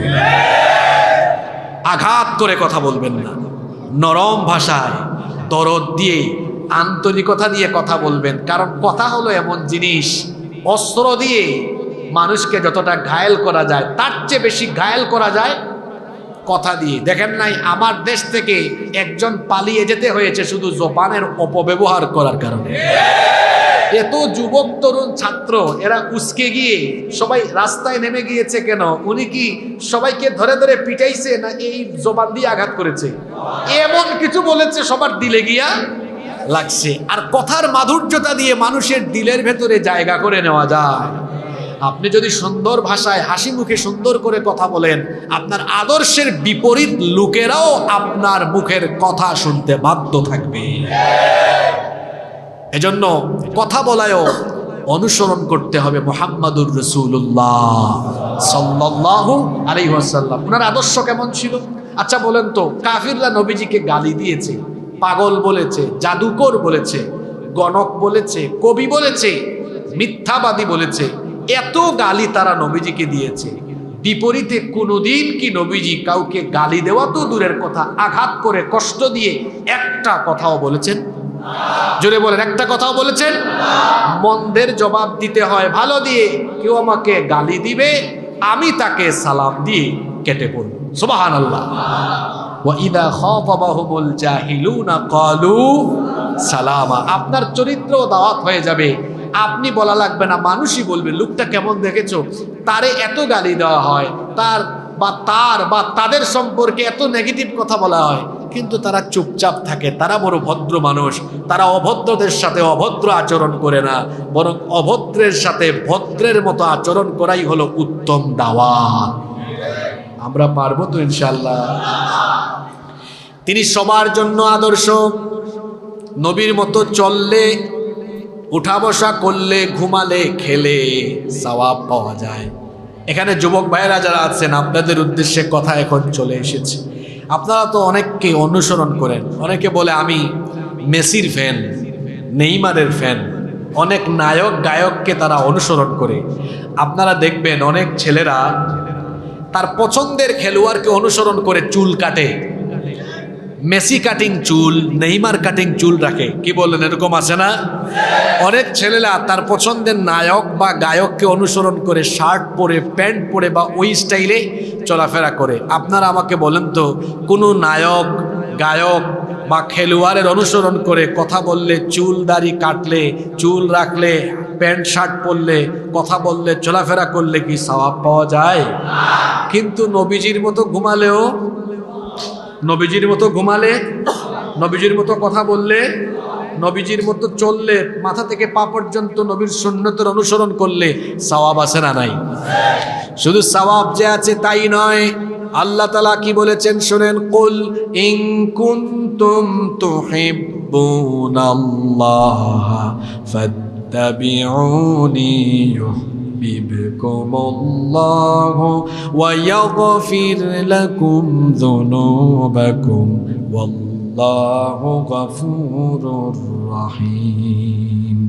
ও নবী, আপনি বলে দিন, তোমরা যদি আল্লাহকে ভালোবাসতে চাও, ফাত্তাবিউনি, তাহলে আমাকে অনুসরণ করো, আমার মতো সবকিছু করো। যদি আমাকে অনুসরণ করো, আল্লাহকে তোমরা ভালোবাসতে হবে না। ইউহিব্বুকুমুল্লাহ, তোমরা আমাকে অনুসরণ করলে আল্লাহ তাআলা নিজেই তোমাদেরকে ভালোবাসবেন। আর আল্লাহ যখন তোমাদেরকে ভালোবাসবেন তখন কি হবে? ইয়াগফির লাকুম যুনুবাকুম ওয়াল্লাহু গফুরুর রহিম। আল্লাহ যখন তোমাদেরকে ভালোবাসবেন তখন তোমাদের জীবনের সব গুনাহ আল্লাহ মাফ করে দিবেন। শুধু সুবহানাল্লাহ পড়ে বাড়ি চলে গেলে হবে না, কথাটা বুঝতে হবে। নবীজিকে অনুসরণ করে চললে জীবনের সব গুনাহ মাফ করে দেওয়া হয়, আর ওই ব্যক্তির জন্য তখন জান্নাত ওয়াজিব হয়ে যায়। কার মতো চললে? জোরে বলেন, কার মতো চললে? তো যুবক ভাইয়েরা, আপনাদের একমাত্র আদর্শ হবেন কে? মুহাম্মাদুর রাসূলুল্লাহ সাল্লাল্লাহু। তো আদর্শ হতে হলে তো মাথা থেকে পা পর্যন্ত সব জায়গায় আদর্শ থাকার কথা। কিন্তু দেখা যায় আদর্শ কেমন দেখেন, হাফ প্যান্ট পরে অনেক ছেলেরা রাস্তাঘাটে ঘুরে, আবার অনেকে আছে যে টাকনুর নিচে প্যান্ট পায়জামা লুঙ্গি পরিধান করে, এরকম আছে না নাই? এগুলো কি নবীর আদর্শ? নবীর আদর্শ হলো টাকনুর উপরে পোশাক পরিধান করা। যারা টাকনুর নিচে কাপড় পরিধান করে, ওই ব্যক্তির সাথে কিয়ামতের দিন আল্লাহ কথা বলবেন না। আল্লাহ তাআলা তার দিকে রহমতের নজরে তাকাবেন না, পবিত্র করবেন না, এমনকি তাকে আল্লাহ জাহান্নাম থেকেও মুক্তি দিবেন না। এই জন্য আমরা জান্নাতে যেতে হলে, নবীর শাফায়াত পেতে হলে, নবীর আদর্শ অনুসরণ করে প্রত্যেকেই টাকনোর উপরে কাপড় আমরা পরিধান করব ইনশাআল্লাহ। আবার অনেকে আছে চুলের যে কাটিং, এখন তো চুলের যে কাটিং শুরু হয়েছে, আরে বাপরে বাপ, এক একজন যে চুলের কাটিং দেয়, দেখা যায় মাঝখান দিয়ে ব্লেড দিয়ে একটা টান মেরেছে, এটা কোন খেলোয়াড়ের কাটিং। তারপরে দেখা যায় ডানে নাই, বামে নাই, পিছনেও নাই, মাঝখানে চুল রেখে দিয়েছে, মনে হয় বাবুই পাখি বাসা বাঁধার জন্য চুলের এমন কাটিং দিয়েছে। আবার অনেক ছেলেরা মেয়ে কাটিং চুল রাখে। গত বছর আমি আমার বাসার পাশেই এক সেলুনে আমি ঢুকেছি। ঢোকার পরে আমি ঢোকার সময় আমার ফোন আসছিল, মোবাইল স্ক্রল করছিলাম, এই অবস্থায় ঢুকে গিয়েছি। এখন দেখি যে সেলুনে যে ভাই চুল কাটে, উনি লম্বা চুল এরকম ধরে চিরুনি দিয়ে আঁচড়াচ্ছে। আমি বললাম সরি ভাই, সম্ভবত এটা জেন্টস থেকে লেডিস সেলুন হয়েছে, আমি জানতাম না, চলে যাচ্ছি। এখন সেলুনের ওই ভাই আমাকে বলতেছে, স্যার দাঁড়ান, কোথায় যাচ্ছেন? আপনি ঠিক জায়গায় আসছেন, এটা জেন্টস সেলুন। বললাম তাহলে এখানে মহিলাদের চুল কাটা কবে থেকে শুরু হলো? এটা মহিলা না তো, এটা আমাদের অমুক ভাই। সামনে গিয়ে দেখলাম আসলেই তো এটা অমুক ভাই। বললাম উনার চুলের এই দশা কেন? বাউল গান করে তো, মাঝে মাঝে গানের ফাঁকে একটু ঝাঁকানাকা মারে।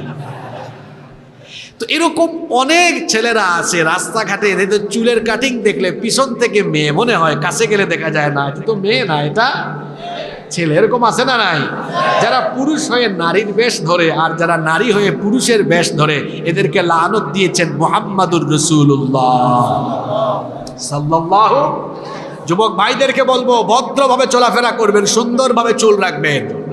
অনেক ছেলেরা আছে গলার মধ্যে ওই কি বলে এটাকে, চেইন পরে আসে না, কানের মধ্যে কানের দুল দেয়, হাতের মধ্যে ব্রেসলেট পরে, মেয়েদের মতো ব্রেসলেট পরে, স্বর্ণ পরে, আসে না এরকম?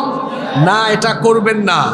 নারীদের বেশভূষা পুরুষের জন্য ধারণ করা উচিত নয়, এটা হারাম, এটা আমরা করব না। যারা এটা করেন গলা থেকে এগুলো ফেলে দিব, হাত থেকে এগুলো ফেলে দিব। যুবক ভাইয়ের, আমরা পারবো না ইনশাল্লাহ।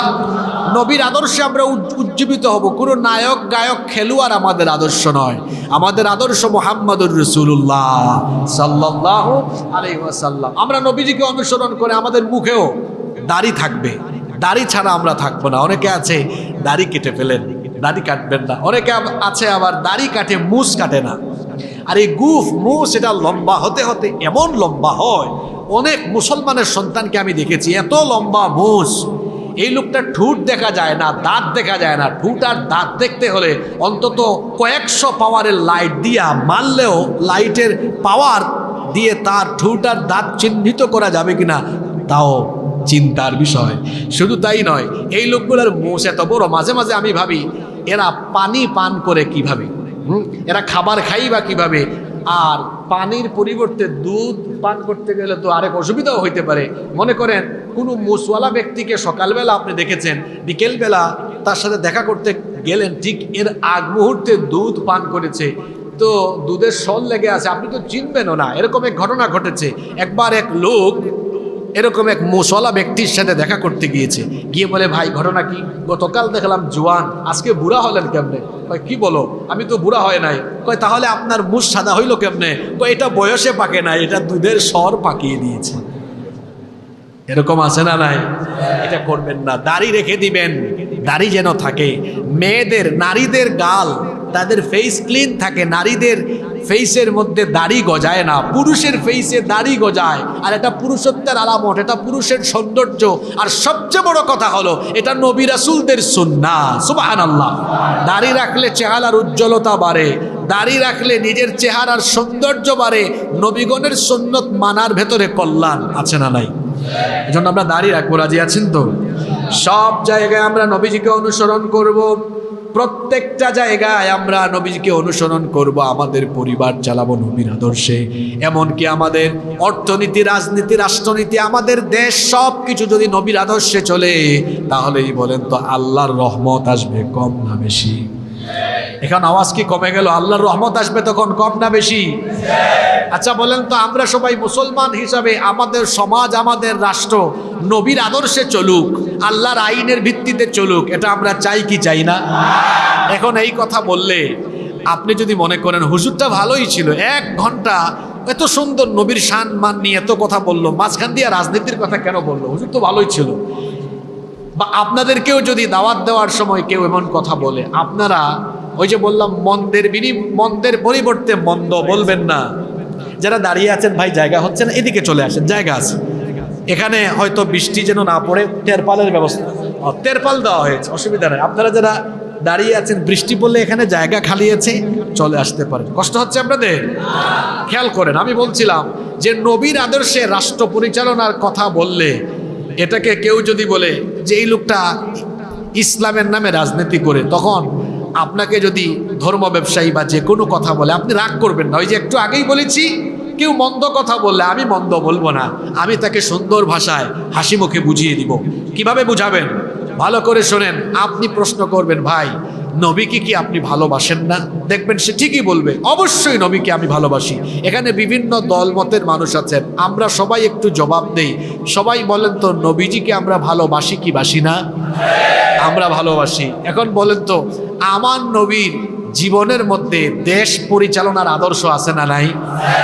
আমার নবী তো মদিনায় হিজরত করে যাওয়ার পরে 10 বছর মদিনার রাষ্ট্রকে পরিচালনা করেছেন কি করেন নাই? জুড়ে বলেন, করেছেন কি করেন নাই?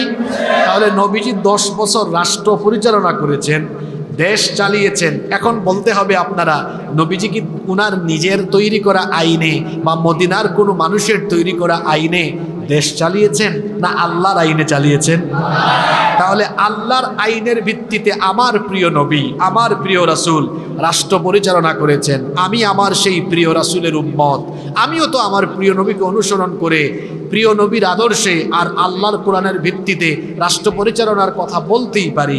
এই কথা বলতে গেলে আমাকে যদি কেউ বলে আমি অপরাধী, আমি ধর্ম ব্যবসায়ী, ভাই এই কথা শুনতে আমি বার রাজি আছি। কারণ আল্লাহর আইনের ভিত্তিতে রাষ্ট্র পরিচালনা করার কথা বলেছেন নবীজি, এজন্য রক্ত দিয়েছেন নবীজি, রক্ত দিয়েছেন সাহাবীরা। আমরা আল্লাহর নবী আর তার সাহাবীদের আদর্শে আদর্শিত হয়ে গালিগালাজ, বকাঝকা, অপবাদ, জুলুম, নির্যাতন যা কিছু আছে সব কিছু হাসি মুখে আমরা মেনে নিব। তাও আমরা আল্লাহর দ্বীনের ভিত্তিতে, আল্লাহর আইনের ভিত্তিতে রাষ্ট্র পরিচালনার এই সংগ্রামকে অব্যাহত রাখবো, কখনো আমরা থেমে যাব না।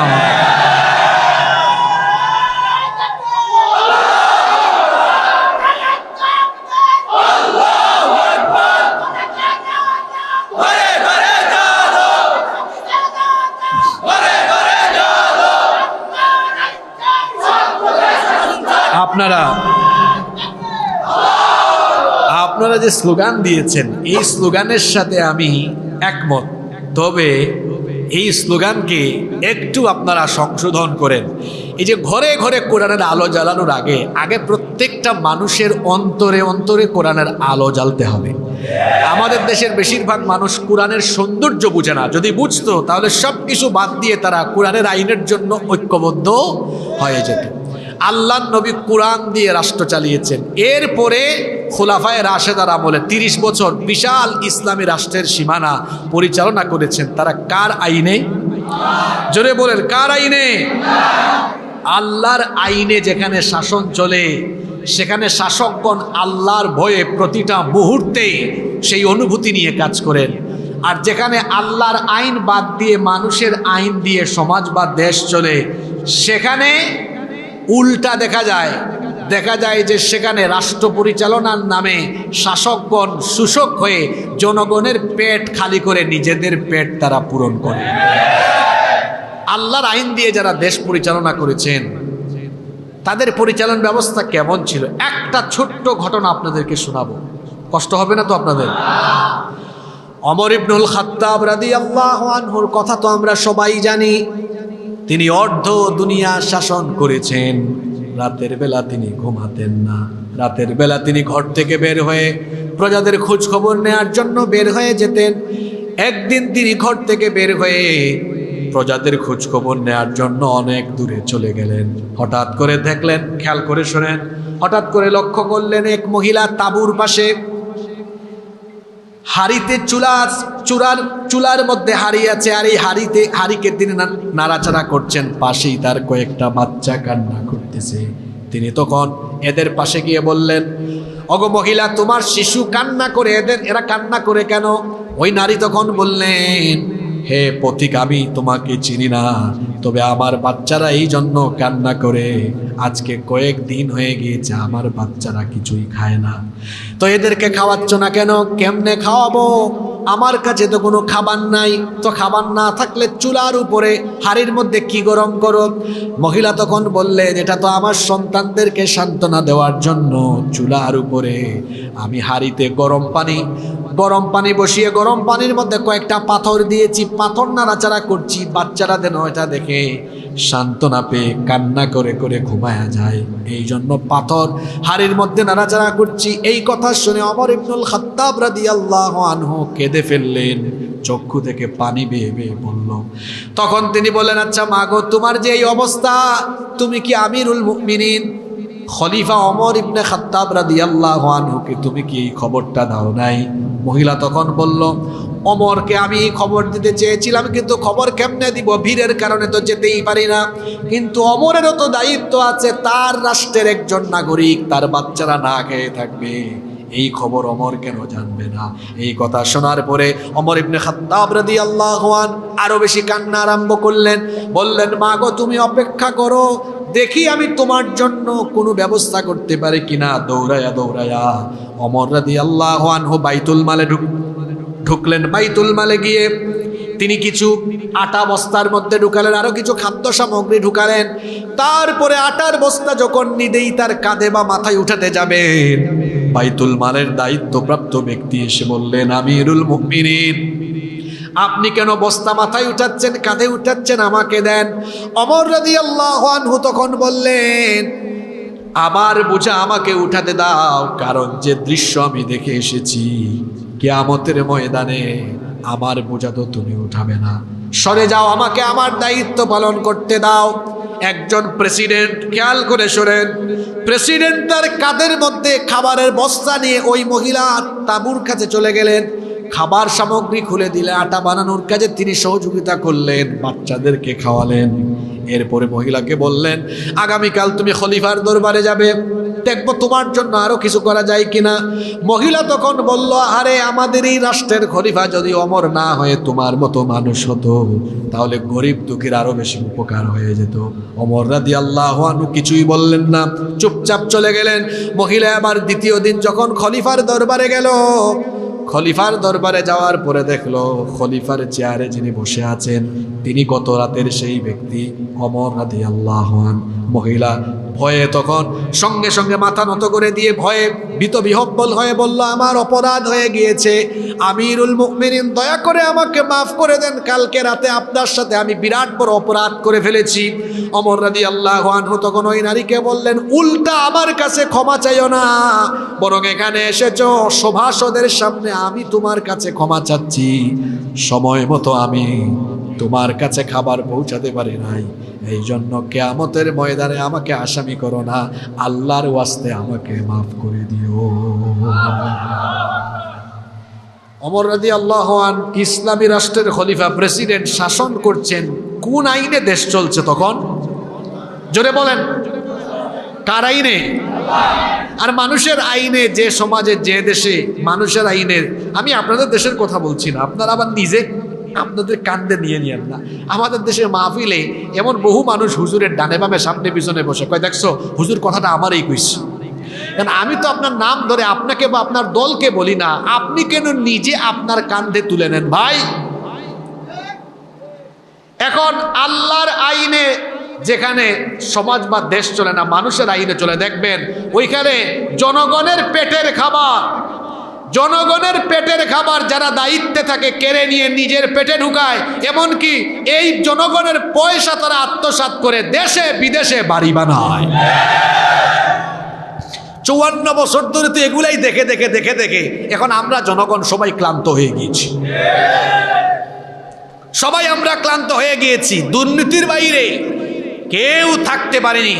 এজন্য আমরা কোরআন সুন্নাহ আর ইতিহাস পর্যালোচনা করে আমরা বলতে চাই 54 বছর ধরে সব আমরা দেখে ফেলেছি, কিন্তু আমরা কোরআনের শাসন দেখি নাই। আমরা আমাদের দেশকে সমৃদ্ধির জায়গায় নিয়ে যাওয়ার জন্য, গরিব দুঃখী মানুষের কপাল খোলার জন্য, দেশের ভাগ্য উন্নয়নের জন্য একবার আমরা সবাই ঐক্যবদ্ধ হয়ে দল মত নির্বিশেষে আমরা আল্লাহর আইনকে সংসদের মধ্যে দেখতে চাই। আমরা আল্লাহর আইনকে দেখতে চাই। এখন আমি কিন্তু বলি নাই আমরা অমুক দলকে দেখতে চাই। এখন এখানে ভাই আপনারা যারা রাজনৈতিক বিভিন্ন দলের মানুষ আছেন, আমি কোনো দলের নাম বলি নাই। এখন যদি আপনার দলে আল্লাহর আইন বাস্তবায়নের কথা থাকে, জনগণ আপনার সাথে থাকবে। আর আপনার দলের ভেতরে যদি আল্লাহর আইন বাস্তবায়নের কথা না থাকে, আপনার সাথে মুসলমান থাকবে না। আল্লাহর আইন যেখানে আমরা আছি, আমরা আল্লাহর আইন চাই কি চাই না? আপনারা যুবক ভাইরা চুপচাপ থাকেন। আমার চাচাদেরকে একটু জিজ্ঞেস করি, আপনারা তো বয়সে আমাদের বাপের মতো, বাপের বয়সী। বাবা, আপনাদের অভিজ্ঞতা অনেক বেশি, আপনারা 50-60 বছর ধরে তো বহুত কিছু দেখে ফেলেছেন। এখন বাবা, আপনারা কোরআনের শাসন দেখতে চান কি চান না? আর যুবক ভাইরা জেন জি যারা আছে, এদের আবেগ অনুভূতি আমরা বুঝে ফেলেছি। এরা চুরি, বাটপারি, ডাকাতি, চাঁদাবাজি, সন্ত্রাস চায় না। এরা একটি শান্তির বাংলাদেশ দেখতে চায়। আর যুবকদেরকে শান্তির বাংলাদেশ উপহার দেওয়ার জন্য আলেম উলামা আর কোরআনের শাসনের কোনো বিকল্প নয়। এজন্য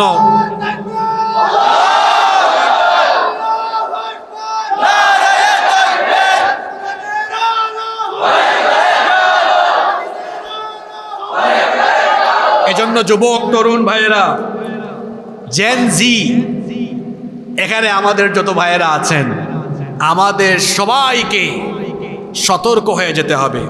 বিশেষ করে আমি তরুণ যুবকদেরকে বলবো, এই কথাগুলো গত 8-9 বছর ধরে বাংলাদেশে আমি বলি।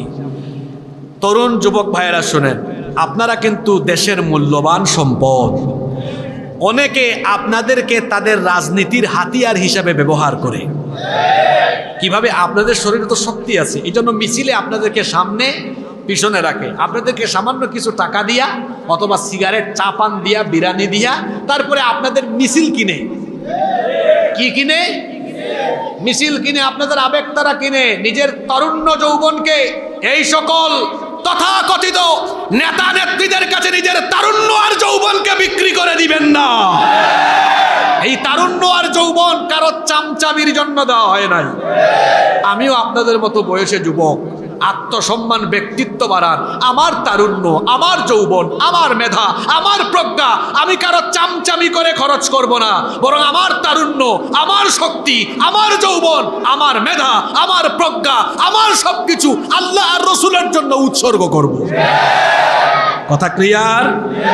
কেন আপনার গলায় মিছিলের শক্তি দিয়ে অমুক নেতা তমুক নেত্রীর জন্য কেন এই গলা খরচ হবে? কেন আমার শক্তি খরচ হবে? কেন আমার তারুণ্য, কেন আমার যৌবনের শক্তি আমি অপচয় করব, ক্ষয় করব অমুকের নামে আর তমুকের নামে? আমার তারুণ্য, আমার যৌবন, আমার শক্তি খরচ করলে খরচ করব কার মতো? হানজালার মতো। খরচ করব খাব্বাবের মতো, খুবাইবের মতো। খাব্বাব, খুবাইব, হানজালা, তারা তাদের রক্ত, তারা তাদের জীবন আল্লাহ রসুলের কদম মুবারকে ছেড়ে দিয়েছেন। আল্লাহু আকবার। এজন্য যুবক তরুণকে সিদ্ধান্ত নিতে হবে, আমার রক্ত, আমার জীবন, আমার শক্তি, আমার মিছিল, আমার তারুণ্য, আমার যৌবন আল্লাহর রসুলের জন্য উৎসর্গ করে দিব। রাজি আছেন? কোন দলের জন্য, কোন নেতার জন্য, কোন নেত্রীর জন্য নয়, একমাত্র আল্লাহর রসুলের আদর্শের জন্য। এখন প্রশ্ন হতে পারে, আল্লাহ রসুলের আদর্শ চিনব কিভাবে? আল্লাহর রসুলের আদর্শকে বাস্তবায়ন করবে যারা, আমরা তাদের সাথী হয়ে যাব ইনশাআল্লাহ। আমরা তাদের সাথে আছি। যুবক তরুণ ভাইয়েরা, আমরা আল্লাহর রসুলের আদর্শের বাস্তবায়ন দেখতে চাই কি চাই না? সবাই চান তো? আল্লাহ কবুল করেন। বৃষ্টিও চলে আসতেছে, আপনাদের কষ্ট হচ্ছে তাই না? আমরা আর বড় জোর 10-12 মিনিট থাকতে পারবো না ইনশাআল্লাহ। আমরা তো 10টা পয়েন্ট বলে ফেলেছি, আর 5টা আছে। 11 নম্বর, আল্লাহর নবীর 11 নম্বর মর্যাদা হলো তিনি এমন এক নবী, তার উপরে ঈমান না আনলে এই ঈমান কখনো পরিপূর্ণ হবে না। ঈমানই পরিপূর্ণ হয় না। কেউ যদি শুধু আল্লাহর উপর ঈমান আনে, কিন্তু যদি রাসূলের উপরে তার ঈমান না থাকে, বলেন তো দেখি ওই ব্যক্তি পরিপূর্ণ মুমিন হতে পারবে নাকি? ওই ব্যক্তি মুমিন হতে পারবে না। অবশ্যই আল্লাহর নবীর উপর ঈমান এনে তারপরে আল্লাহর নবীকে অনুসরণ করতে হবে। এজন্যই তো আল্লাহ তাআলা বলছেন, এই আয়াতটি একটু আগেও পড়েছি, পড়েন আমার সাথে, কুল ইন কুনতুম তুহিব্বুনাল্লাহা ফাত্তাবিউনি ইউহিব্বুকুমুল্লাহু ওয়া ইয়াগফির লাকুম যুনুবাকুম ওয়াল্লাহু গফুরুর রহিম। আপনি বলুন, তোমরা যদি আল্লাহকে ভালোবাসতে চাও তাহলে আমার অনুসরণ করো। আল্লাহর নবীর অনুসরণ করলে আল্লাহর ভালোবাসা পাওয়া যায়, এবং আল্লাহর নবীকে অনুসরণ করলে জীবনের সব গুনাহ যিনি মাফ করে দেন তিনি কে? নাম্বার 12, 12 নম্বর, আমার নবীর 12 নম্বর মর্যাদা হলো, আমার নবীর ক্ষেত্রে আল্লাহ এমন এক ঘটনা ঘটিয়েছেন যা পৃথিবীর কোনো মানুষ বা কোনো নবী রাসূলের ক্ষেত্রে আল্লাহ এই ঘটনা ঘটাননি। আল্লাহ তাআলা তার নবীকে ধুলির ধরা থেকে 7 আসমান ভেদ করে, সিদরাতুল মুনতাহা ভেদ করে তার সান্নিধ্যে নিয়ে জান্নাত জাহান্নাম পর্যন্ত সফর করিয়েছেন। সুবহানাল্লাহ। পৃথিবীর কোনো নবীর নসিবে মেরাজ সংগঠিত হয় নাই, কিন্তু আমার নবীর নসিবে সেটা হয়েছে। আমার নবীকে আল্লাহ তাআলা এমন এক বিস্ময়কর সফর করিয়েছেন, কিয়ামত পর্যন্ত এত দূর পর্যন্ত সফর করা কোনো মানুষের পক্ষে কোনোদিনও সম্ভব হবে। বর্তমান বিজ্ঞানীরা চাঁদ পর্যন্ত গিয়েছে, মঙ্গল গ্রহে গিয়েছে, হয়তো তারা আরেকটু উপরে যেতে পারে, কিন্তু বলেন তো 7 আসমান পাড়ি দিয়ে সিদরাতুল মুনতাহা ভেদ করে জান্নাত জাহান্নাম পর্যন্ত সফর করা কিয়ামত পর্যন্ত কি কারো দ্বারা সম্ভব হবে নাকি? কিন্তু এটা পৃথিবীর একজনের ক্ষেত্রেই কেবল আল্লাহ সংগঠিত করিয়েছেন। তিনি আর কেউ নন, তিনি আমাদের প্রিয় নবী মুহাম্মাদুর রাসূলুল্লাহ সাল্লাল্লাহু। নাম্বার 13, 13 নম্বর, আমাদের নবীর 13 নম্বর মর্যাদা হলো, আমাদের নবীকে গালি দিলে, কষ্ট দিলে তার জবাব আল্লাহ নিজে সরাসরি দিয়ে দেন। সুবহানাল্লাহ। সাফা পাহাড়ে যখন আল্লাহর নবী সরাসরি দ্বীনের দাওয়াত দিলেন, আবু লাহাব তখন নবীজিকে গালি দিয়েছিল, তাব্বাল্লাকা ইয়া মুহাম্মদ, মুহাম্মদ তুমি ধ্বংস হয়ে যাও। সঙ্গে সঙ্গে আল্লাহ তাআলা আবু লাহাবের গালির জবাব দিয়ে আবু লাহাবের নামে একটা সূরা নাজিল করে দিলেন। যারা পারেন আমার সাথে পড়েন, তাব্বাত ইয়াদা আবি লাহাবিন ওয়া তাব মা আগনা আনহু মালুহু ওয়া মা কাসাব সায়াসলা নারান যাতা লাহাবিন ওয়া ইমরাআতুহু হাম্মালাতাল হাতাব ফি জিদিহা হাবলুম মিন মাসাদ। তাব্বাত ইয়াদা আবি লাহাবিন ওয়া তাব, ধ্বংস হোক আবু লাহাবের 2 হাত, এবং ধ্বংস হোক সে নিজেও। আল্লাহর নবীকে গালি দিয়েছে, আল্লাহ বরদাস্ত করেন নাই। সেই নবীকে গালি দিলে, নবীর সম্মানকে খাটো করা হলে, নবীর আদর্শের বেইজ্জতি হলে উম্মত হিসাবে আমরাও বরদাস্ত করব না। আমরা আমাদের নবীর জন্য নিজেকে কুরবান করে দিব। রাজি আছেন? আল্লাহ কবুল করেন।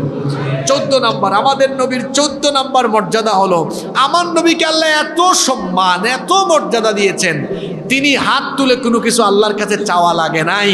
মনে মনে কোনো ইচ্ছা ব্যক্ত করলে সাথে সাথে সেটা যিনি পূরণ করে দেন তিনি কে? মদিনায় হিজরত করার পরে আল্লাহর নবী বাইতুল মুকাদ্দাসের দিকে মুখ করে নামাজ আদায় করছেন, কিন্তু মন চায় বাইতুল্লাহর দিকে মুখ করে নামাজ আদায় করবেন। জোহরের নামাজে দাঁড়িয়েছেন, 2 রাকাত নামাজ আদায় করেছেন, আর মনে মনে বারবার এটা এসেছে যদি বাইতুল্লাহ কিবলা হয়ে যেত। নামাজের ভেতরে আল্লাহ ওহী নাজিল করে দিয়েছেন, কদ নারা তাকাল্লুবা ওয়াজহিকা ফিস সামা।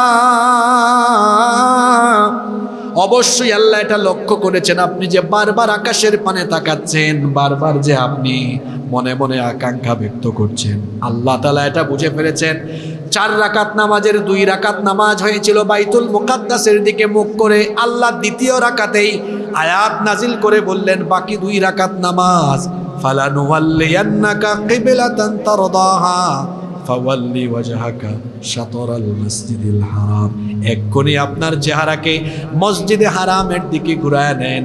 এইভাবে আল্লাহর নবী মনে মনে যখন আকাঙ্ক্ষা ব্যক্ত করেছেন, হাত তোলা লাগে নাই, আল্লাহ সাথে সাথে পূরণ করে দিয়েছে, সাথে সাথে আল্লাহ পূরণ করে দিয়েছে। নাম্বার 15 নম্বর, আমার নবীকে আল্লাহ এত সম্মান দিয়েছেন। আমার নবী দুনিয়া থেকে বিদায় হয়েছেন, আমার নবীর ওফাত হয়েছে, কিন্তু আমার নবীর মুআজিজার পাওয়ার কার্যকারিতা এখনো অবশিষ্ট আছে না নাই? আল্লাহ তাআলা সকল নবী রাসূলকে বিভিন্ন রকমের মুআজিজা দিয়েছেন, কিন্তু নবী রাসূল দুনিয়া থেকে চলে যাওয়ার সময় তাদের মুআজিজার পাওয়ারও শেষ হয়েছে। যেমন আপনারা জানেন দাউদ আলাইহিস সালামের, যেমন আপনারা জানেন সুলাইমান আলাইহিস সালামের মুআজিজা ছিল তিনি পাখির ভাষা বুঝতেন। তিনি তার যে সিংহাসন ছিল সেটার উপর বসলে বিনা ইঞ্জিনে বাতাসের মাধ্যমে তার সেই সিংহাসন 1 মাসের পথ চলে যেত। সুবহানাল্লাহ। এই যে আমি এটা সোফায় বসছি, কারণ আমি যদি সারা রাত ফু মারি, এই সোফা কি উড়ে গিয়ে আমাকে আমার বাসা পর্যন্ত পৌঁছে দিবে নাকি? আমি এরকম ফু দিয়ে এটাকে উড়ানোর চেষ্টা করলে আপনারা বলবেন হুজুর পাগল হয়ে গেছে, ঠিক না? সুলাইমান আলাইহিস সালাম দুনিয়া থেকে চলে গিয়েছেন, তার সেই সিংহাসন এখন কি কেউ 1 আঙ্গুলও উপরে তুলতে পারবে? তিনি চলে গিয়েছেন, মুআজিজার পাওয়ারও শেষ। মূসা আলাইহিস সালামের অনেকগুলো মুআজিজা ছিল। বগলের নিচ থেকে হাত বের করলেই হাত শুভ্রতা ছড়াতো, আবার হাতের লাঠি ফেলে দিলে সেটা কখনো সাপ হয়ে যেত, আবার কখনো বা হাতের লাঠি দিয়ে আঘাত করলে সাগরের মাঝখানে রাস্তা বানিয়ে দিতেন কে? এখন মুসা নবী দুনিয়া থেকে চলে গিয়েছেন, মুসা নবীর হাতের লাঠি যদি কেউ এখন মাটিতে ফেলে এটা কি 2 আঙ্গুল সমান সাপও হবে? কিন্তু আমার নবী, তাকে তো আল্লাহ অনেক মুআজিজা দিয়েছেন। আমার নবীর অসংখ্য মুআজিজা আছে। আমার নবী অন্ধকার রাতে হাসলে পরে তার দাঁতের উজ্জ্বল আলোতে অন্ধকার পথ আলোকিত হয়েছে। আমার নবী আকাশের দিকে আঙ্গুল তুললে আকাশের চাঁদ 2 ভাগ হয়েছে। আল্লাহু আকবার। আমার নবীর অনেক মুআজিজা। আমার নবী যখন কোনো পথ ধরে হেঁটেছেন, সেই পথের যত পাথর আর গাছ থাকতো, সকল পাথর আর গাছ তখন আমার নবীকে সালাম দিয়ে আমার নবীর জন্য সাজদায় লুটিয়ে পড়ত। অনেক মুআজিজা। শ্রেষ্ঠ মুআজিজার নাম হলো আল কুরআনুল কারীম। শ্রেষ্ঠ মুআজিজার নাম কি? তো নবী ওফাত হয়েছে, চলে গিয়েছেন, এখন কোরআনের পাওয়ার কি শেষ হয়েছে? কোরআনের পাওয়ার তো শেষ হয় নাই। আজকের এই মাহফিল তার প্রমাণ। এখানে এই মাহফিলে এসেছে মানুষ, কেন এসেছে? বিরিয়ানি খাবে, এখানে কোনো তবারুক দেওয়া হবে এই আশায় এসেছে না। এই বিরিয়ানি তবারুকের চাইতে তার বাড়িতে ভালো খাবার আছে, কিন্তু এখানে শুধুমাত্র আল্লাহর কোরআনের আকর্ষণে সে ছুটে এসেছে। কোনো রাজনৈতিক সমাবেশে মানুষ নিতে হলে পকেটে 500-1000 টাকা ঢুকাইয়া বিরিয়ানি ঢুকাই দিতে হয়, নইলে যায় না। আর কোরআনের মাহফিলে নিজের পয়সা খরচ করে দূর দূরান্ত থেকে মানুষ হচ্ছে, এটা কোরআনের এক অন্যতম আকর্ষণ। নবীজি দুনিয়া থেকে বিদায় হয়েছে, ওফাত হয়েছে, কিন্তু কোরআনের আকর্ষণ ফুরিয়ে যায়নি। এখনো এই কোরআনের জন্য মানুষ কাঁদে না? আপনারা হারামাইন শরীফাইনে যখন যাবেন দেখবেন কত মানুষ অর্থ না বুঝেও কোরআন শুনলেই কাঁদে না? কাঁদে। এটা কোরআনের ইজাজ, কোরআনের মুআজিজা, অলৌকিকত্ব। এই কোরআনের আকর্ষণ ফুরিয়ে যায়নি। আল্লাহর নবী তো বিদায় হজেও বলেছেন, তারাকতু ফিকুম আমরাইন, আমি 2টো জিনিস তোমাদের জন্য রেখে যাচ্ছি, লান তাদিল্লু মা তামাসসাকতুম বিহিমা, এই 2টো জিনিসকে আঁকড়ে ধরলে তোমরা পথভ্রষ্ট হবে না। কয়টা জিনিস? 2টা। 1 কিতাবুল্লাহ, আল্লাহর কিতাব। 2 ওয়া সুন্নাত রাসূলিহি, রসুলের সুন্নাহ আদর্শ, এই দুইটা জিনিসকে আঁকড়ে ধরবে যারা সফল হবে, জান্নাতি হয়ে যাবে তারা। এজন্য আসুন আমরা আল্লাহর কোরআনকে আঁকড়ে ধরে নবীর আদর্শ বাস্তবায়নের পথে আমরা এগিয়ে যাব। রাজি আছেন সবাই? তো এজন্য তোমার নেতা আমার নেতা আল কোরআনের আলো সব সমস্যার সমাধান দিতে পারে আল কোরআন। নারায়ে তাকবীর, আল্লাহু আকবার। সম্মানিত ভাইয়েরা, সম্মানিত বাবারা, এখন কোরআনের পথে ইস্তেকামত থাকা আর রসুলের আদর্শের পথে চলবো আমরা সিদ্ধান্ত নিয়েছি, স্লোগানও দিয়েছি। কিন্তু ফজরের নামাজ যদি কাজা করি, 5 ওয়াক্ত নামাজে যদি না আসি, তাহলে কি রসুলের আদর্শ বাস্তবায়ন হবে? এজন্য আমি এখন 5টা পয়েন্টে কথা বলবো। 5 মিনিটও লাগবে না, 2-3 মিনিটে। এই আমি বলেছি আজকের আলোচনায় কিছু বার্তা থাকবে, কিছু আমল থাকবে, কিছু মেসেজ থাকবে, সব মিলিয়ে দিয়েছি। মনোযোগ আছে তো? এখন রসুলের আদর্শের উপর চলবো, স্লোগানও দিয়ে গেলাম, সিদ্ধান্ত নিয়ে গেলাম, কিন্তু আমরা মৌলিক বিষয়গুলো মানলাম না। একেবারে 5টা মৌলিক কথা আপনাদের উদ্দেশ্যে বলবো। কয়টা কথা? এই 5টা বার্তা দয়া করে নিয়ে যান। 1, কখনোই নামাজ ছাড়বেন না, কারণ যার মধ্যে নামাজ নাই তার মধ্যে ঈমান। সোজা কথা, নবীজি বলেছেন যার মধ্যে নামাজ নাই তার মধ্যে ঈমান নাই। একজন মুমিনের সবচেয়ে বড় পরিচয় হলো নামাজ। বলেন তো দেখি, নামাজ আদায় করলে খুশি হন যিনি, তিনি কে? আর নামাজ ছেড়ে দিলে খুশি হয় কে? এবার সবাই বলেন দেখি, আমরা খুশি করব আল্লাহকে না শয়তানকে? আমরা নামাজে গেলে খুশি হন কে? না গেলে খুশি হয় কে?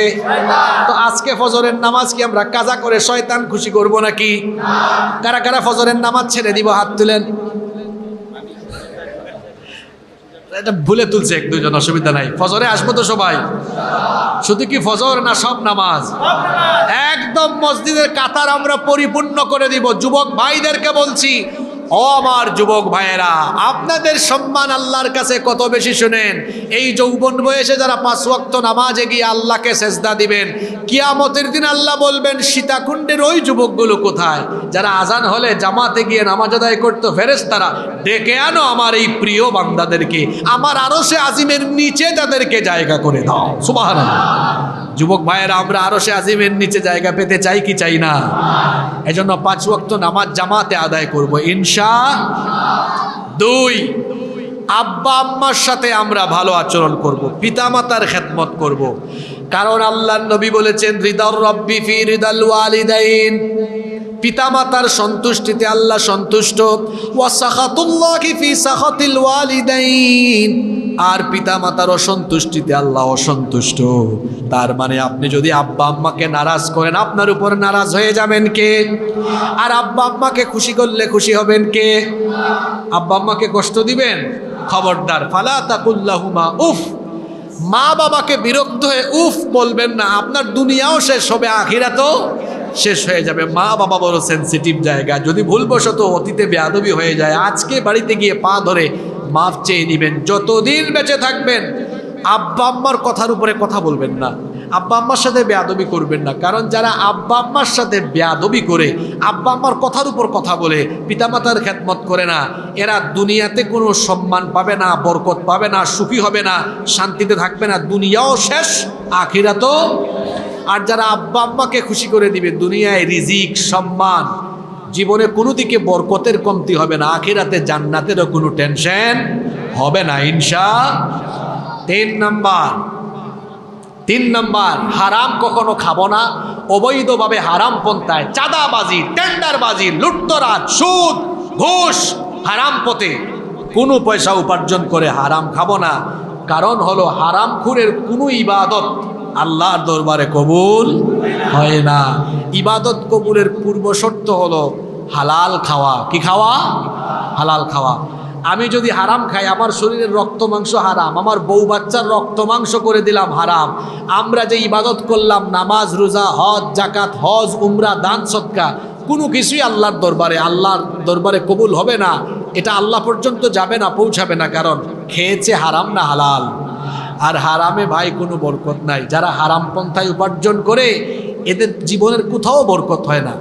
এই যে গত সপ্তাহে মক্কাতুল মুকাররমায় একজন ভাই, তার সাথে কথা হচ্ছিল এই হালাল হারামের বিষয় প্রসঙ্গে চলে আসছে।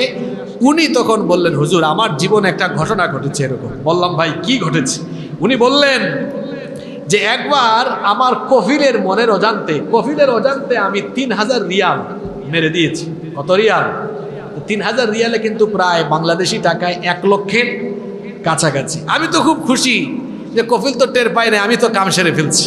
কিন্তু আমি বাসা পর্যন্ত আসা মাত্রই ফোন চলে আসছে, আমার বাপ এমন অসুস্থ হয়ে হাসপাতালে গিয়েছে, এই মুহূর্তে টাকা লাগবে 3 লাখ। কয় লাখ? মারছে কয় লাখ? মুসিবত আসছে কয় লাখের? ক্ষতি হয়েছে আরো কয় গুণ? আরো দ্বিগুণ। এজন্য হারামে যাবেন না, আরাম পাবেন না। যারা জনগণের পয়সা মেরে দিয়ে সম্পদ কামিয়েছে, সম্পদের পাহাড় করেছে, একটু দেখেন না আপনি এগুলো উপভোগ করতে পারে নাই, সব কিছু রেখে দিয়ে চোরের মতো পালিয়ে যেতে বাধ্য হয়েছে। ওই গত 15 বছর আমরা কি কেউ পালিয়ে গিয়েছি নাকি? এই সীতাকুণ্ডে বহু মাহফিলে আপনাদের এলাকার বহু ছেলাফেলা আমাদেরকে আসতে দেয় নাই। আমাদের এই সীতাকুণ্ডে বিভিন্ন ইউনিয়নের কয়েকজন চেয়ারম্যান ছিল, একদম কুন্ডা পান্ডা টাইপসের। আমাদের নাম শুনলেই মাহফিল বন্ধ, যুবকদেরকে বলেছে মামলা দিয়ে দিব। 15টা বছর তাদের হুমকি ধামকি সহ্য করে আমরা কিন্তু দেশে ছিলাম, কেউ আমরা পালিয়ে যাইনি। কিন্তু যারা জনগণের হক মেরে দিয়ে দুর্নীতির অভ্যাসে অভ্যস্ত হয়ে যারা মানুষের উপর জুলুম করেছে, তাকিয়ে দেখেন প্রত্যেকেই চোর ডাকাতের মতো বুরখা পরে অনেকে পালিয়ে গিয়েছে। কারণ হারামের ভেতরে কোনো আরাম নাই রে ভাই। আপনি সৎ পথে চলবেন, হালাল খাবেন, দেখবেন বরকত দিয়ে দিবেন কে?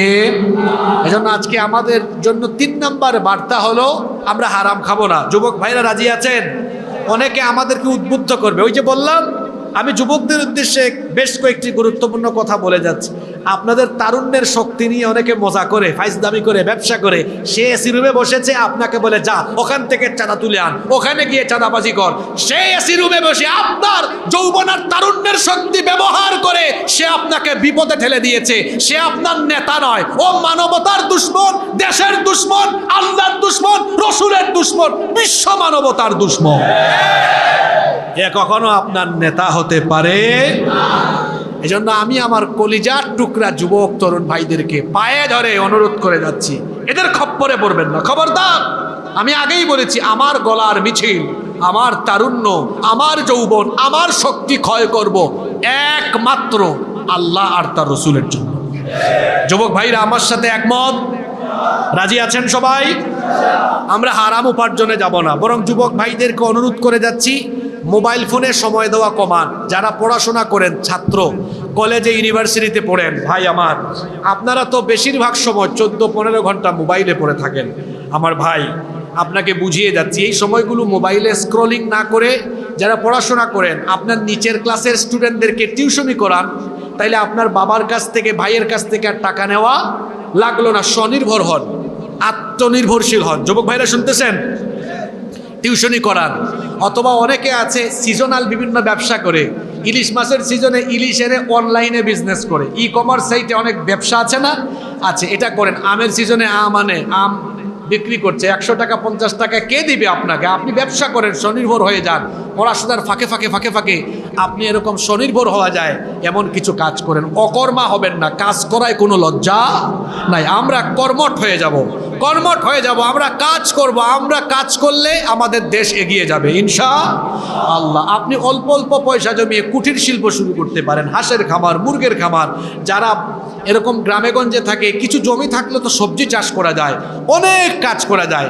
যুবক ভাইদেরকে বলবো, হারাম খাবেন না। ওই নেতা অমুক তমুক পিছনে, অমুক তমুকের পিছনের সামনে মোটর সাইকেল চক্কর দিয়া আপনি আপনার নিজের তারুণ্য যৌবনকে নষ্ট করবেন না। তার চেয়ে নিজের বাপ ভাইয়ের খেতে খামারে কাজ করেন। আর যদি শরীরের শক্তি ক্ষয় করতে হয়, একমাত্র কার জন্য? আল্লাহ আর রসুলের জন্য ইনশাআল্লাহ। দেখেন, 1 নাম্বার নামাজের কথা বলেছি, 2 আব্বা আম্মার খেদমত, 3 হারাম খাবো না, 4 কখনো কোনো মানুষের হক আমরা নষ্ট করব না, কারণ যারা মানুষের হক নষ্ট করে এদের তওবাও আল্লাহর দরবারে কবুল হয় না। এজন্য আপনাদেরকে অনুরোধ করব, খবরদার খবরদার খবরদার, মানুষের হকের ব্যাপারে সচেতন হয়ে যেতে হবে। আমরা কখনো কোনো মানুষের হক নষ্ট করব না, মানুষের হকের ব্যাপারে আমরা সচেতন হয়ে যাব। 5 নম্বর কথা হলো যুবক ভাইদের জন্য, এটা তথ্য প্রযুক্তি, ইন্টারনেট, মোবাইলের ফিতনায় পড়া যাবে না। এখন বর্তমানে মোবাইলের ফিতনা, এটা হলো সবচেয়ে বড় ফিতনা। আর মোবাইলের ফিতনায় যারা অতিমাত্রায় আসক্ত হয়, হয় এরা পাগল হয়, নইলে এরা ধীরে ধীরে নারীর ফিতনায় পড়ে। কয়টা কথা বলেছি? দুইটা। কয়টা কথা বলেছি? মোবাইলের ফিতনা দুই দিকে ধাবিত করে, হয় পাগল বানায়। বলবেন কোন জাতের পাগল? অনেকে আছে মোবাইলে মেয়েদের সাথে অবৈধ রিলেশন করে না ঠিক, কিন্তু সে পাবজি, ফ্রি ফায়ার, বিভিন্ন গেমস এগুলোর প্রতি আসক্ত হয়। ওরে সুস্থ লাগে না, একটা পাগল পাগল লাগে। কেমনে পাগল পাগল লাগে দেখবেন, তার বাড়িতে মেহমান যায়, সালামও দেয় না, কথাও বলে না, এর আচার আচরণে ব্যালেন্স নাই, ভারসাম্য নাই। অর্থাৎ সে শারীরিকভাবে সুস্থ হলেও আচার আচরণে পাগল, তবে শারীরিকভাবেও বেশি দিন সুস্থ থাকতে পারবে না। যে হারে মোবাইলে আসক্ত, ধীরে ধীরে তার মাইগ্রেনের প্রবলেম হয়ে মারাত্মক পর্যায়ের পাগলামিতে চলে যেতে পারে। 2, আরেক গ্রুপ হলো এরা ফেসবুক ইউটিউবে থাকতে থাকতে ধীরে ধীরে নারীর ফিতনায় চলে যায়। আর নারীর ফিতনায় ডুবে গেলে মনে রাখবেন চরিত্র ধ্বংস হবে, দুনিয়াও শেষ, আখিরাতও শেষ। এজন্য যুবক ভাইদেরকে পা ধরে অনুরোধ করে যাচ্ছি, ভাইয়েরা আমার, মোবাইলের ফিতনায় পড়ে নিজের এই সুন্দর জীবন, সুন্দর কেরিয়ার, সুন্দর এই তারুণ্য যৌবনকে দয়া করে নষ্ট করে দিবেন না। মোবাইলের সময় কম বিনিয়োগ করে পড়ালেখা, সামাজিক কাজ, ব্যবসায়িক কাজ, দাওয়াতি কাজে, যে সকল ছেলেরা এলাকায় এলাকায় দাওয়াতি কাজ করে তাদের সাথে যুক্ত হয়ে যান, দাওয়াতি কাজে সময় দেন। সময়গুলো কাজে লাগবে, কেরিয়ার সুন্দর হবে, জীবনটা অভিজ্ঞতায় ভরপুর হবে। মোবাইল যতটুকু প্রয়োজন ততটুকু ব্যবহার করব, অপব্যবহার আমরা করব না। রাজি আছেন সবাই? কয়টা কথা বললাম? 1, নামাজ ছাড়বো আমরা 1 ওয়াক্ত নামাজও ছাড়বো না। সবাই রাজি আছেন? দেখি কারা কারা রাজি, আল্লাহকে দেখান তো একটু। মাশাআল্লাহ মাশাআল্লাহ, ঠিক আছে, স্লোগান লাগবে না। আল্লাহ সবাইকে কবুল করেন। 2, যাদের আব্বা আম্মা বেঁচে নাই সব সময় দোয়া করব তাদের জন্য। আর বেঁচে আছেন, যাদের মা বাবা বেঁচে আছেন, আব্বা আম্মার খেদমত করব। 3, হারাম খাবো না ইনশাআল্লাহ। 4, মানুষের হক নষ্ট করব না। 5, তথ্য প্রযুক্তির ফিতনায় নিজেকে নিমজ্জিত করব না, চরিত্রকে উন্নত করব, কোরআন সুন্নাহর আদর্শে আমরা আদর্শিত হব। আল্লাহ আমাদের সবাইকে সেই তৌফিক দান করেন। আপনাদের জন্য খাবার দাবারেরও ব্যবস্থা আছে। আমাদের তাজ ভাই, আমাদের জিয়া ভাই অনেক কষ্ট করেছেন। আমি যেখানে জুমা পড়াই, জিয়া ভাই সেখানে একদম সামনে বসে আলোচনা শুনে, একদম আমার সামনে। হয়তো অনেক আগে মসজিদে ঢুকেন, কারণ আমাদের মসজিদে তো 11টার আগে ফিল আপ হয়ে যায়, তো উনি হয়তো খুব আগে আসেন। যাই হোক, তিনি আমাকে দাওয়াত করার পর শুরু খুবই মহব্বত করেন, শুরু থেকে এখন পর্যন্ত। আজকেও এসে দেখেছি ঘামে শেষ একদম, অনেক কষ্ট করেছেন। জিয়া ভাই সহ ওনার পরিবারের সদস্যরা এবং এই এলাকার সর্বজন আপনারা এই মাহফিল বাস্তবায়নের জন্য অনেক কষ্ট করেছেন। বৃষ্টির মধ্যে আপনারা দাঁড়িয়ে আছেন। এই ত্যাগ, এই কুরবানি আল্লাহ যেন কবুল করেন এবং এই অনুষ্ঠানটিকে আল্লাহ যেন কিয়ামতে আমাদের নাজাতের ওসিলা বানিয়ে দেন। আমরা বলি আমিন।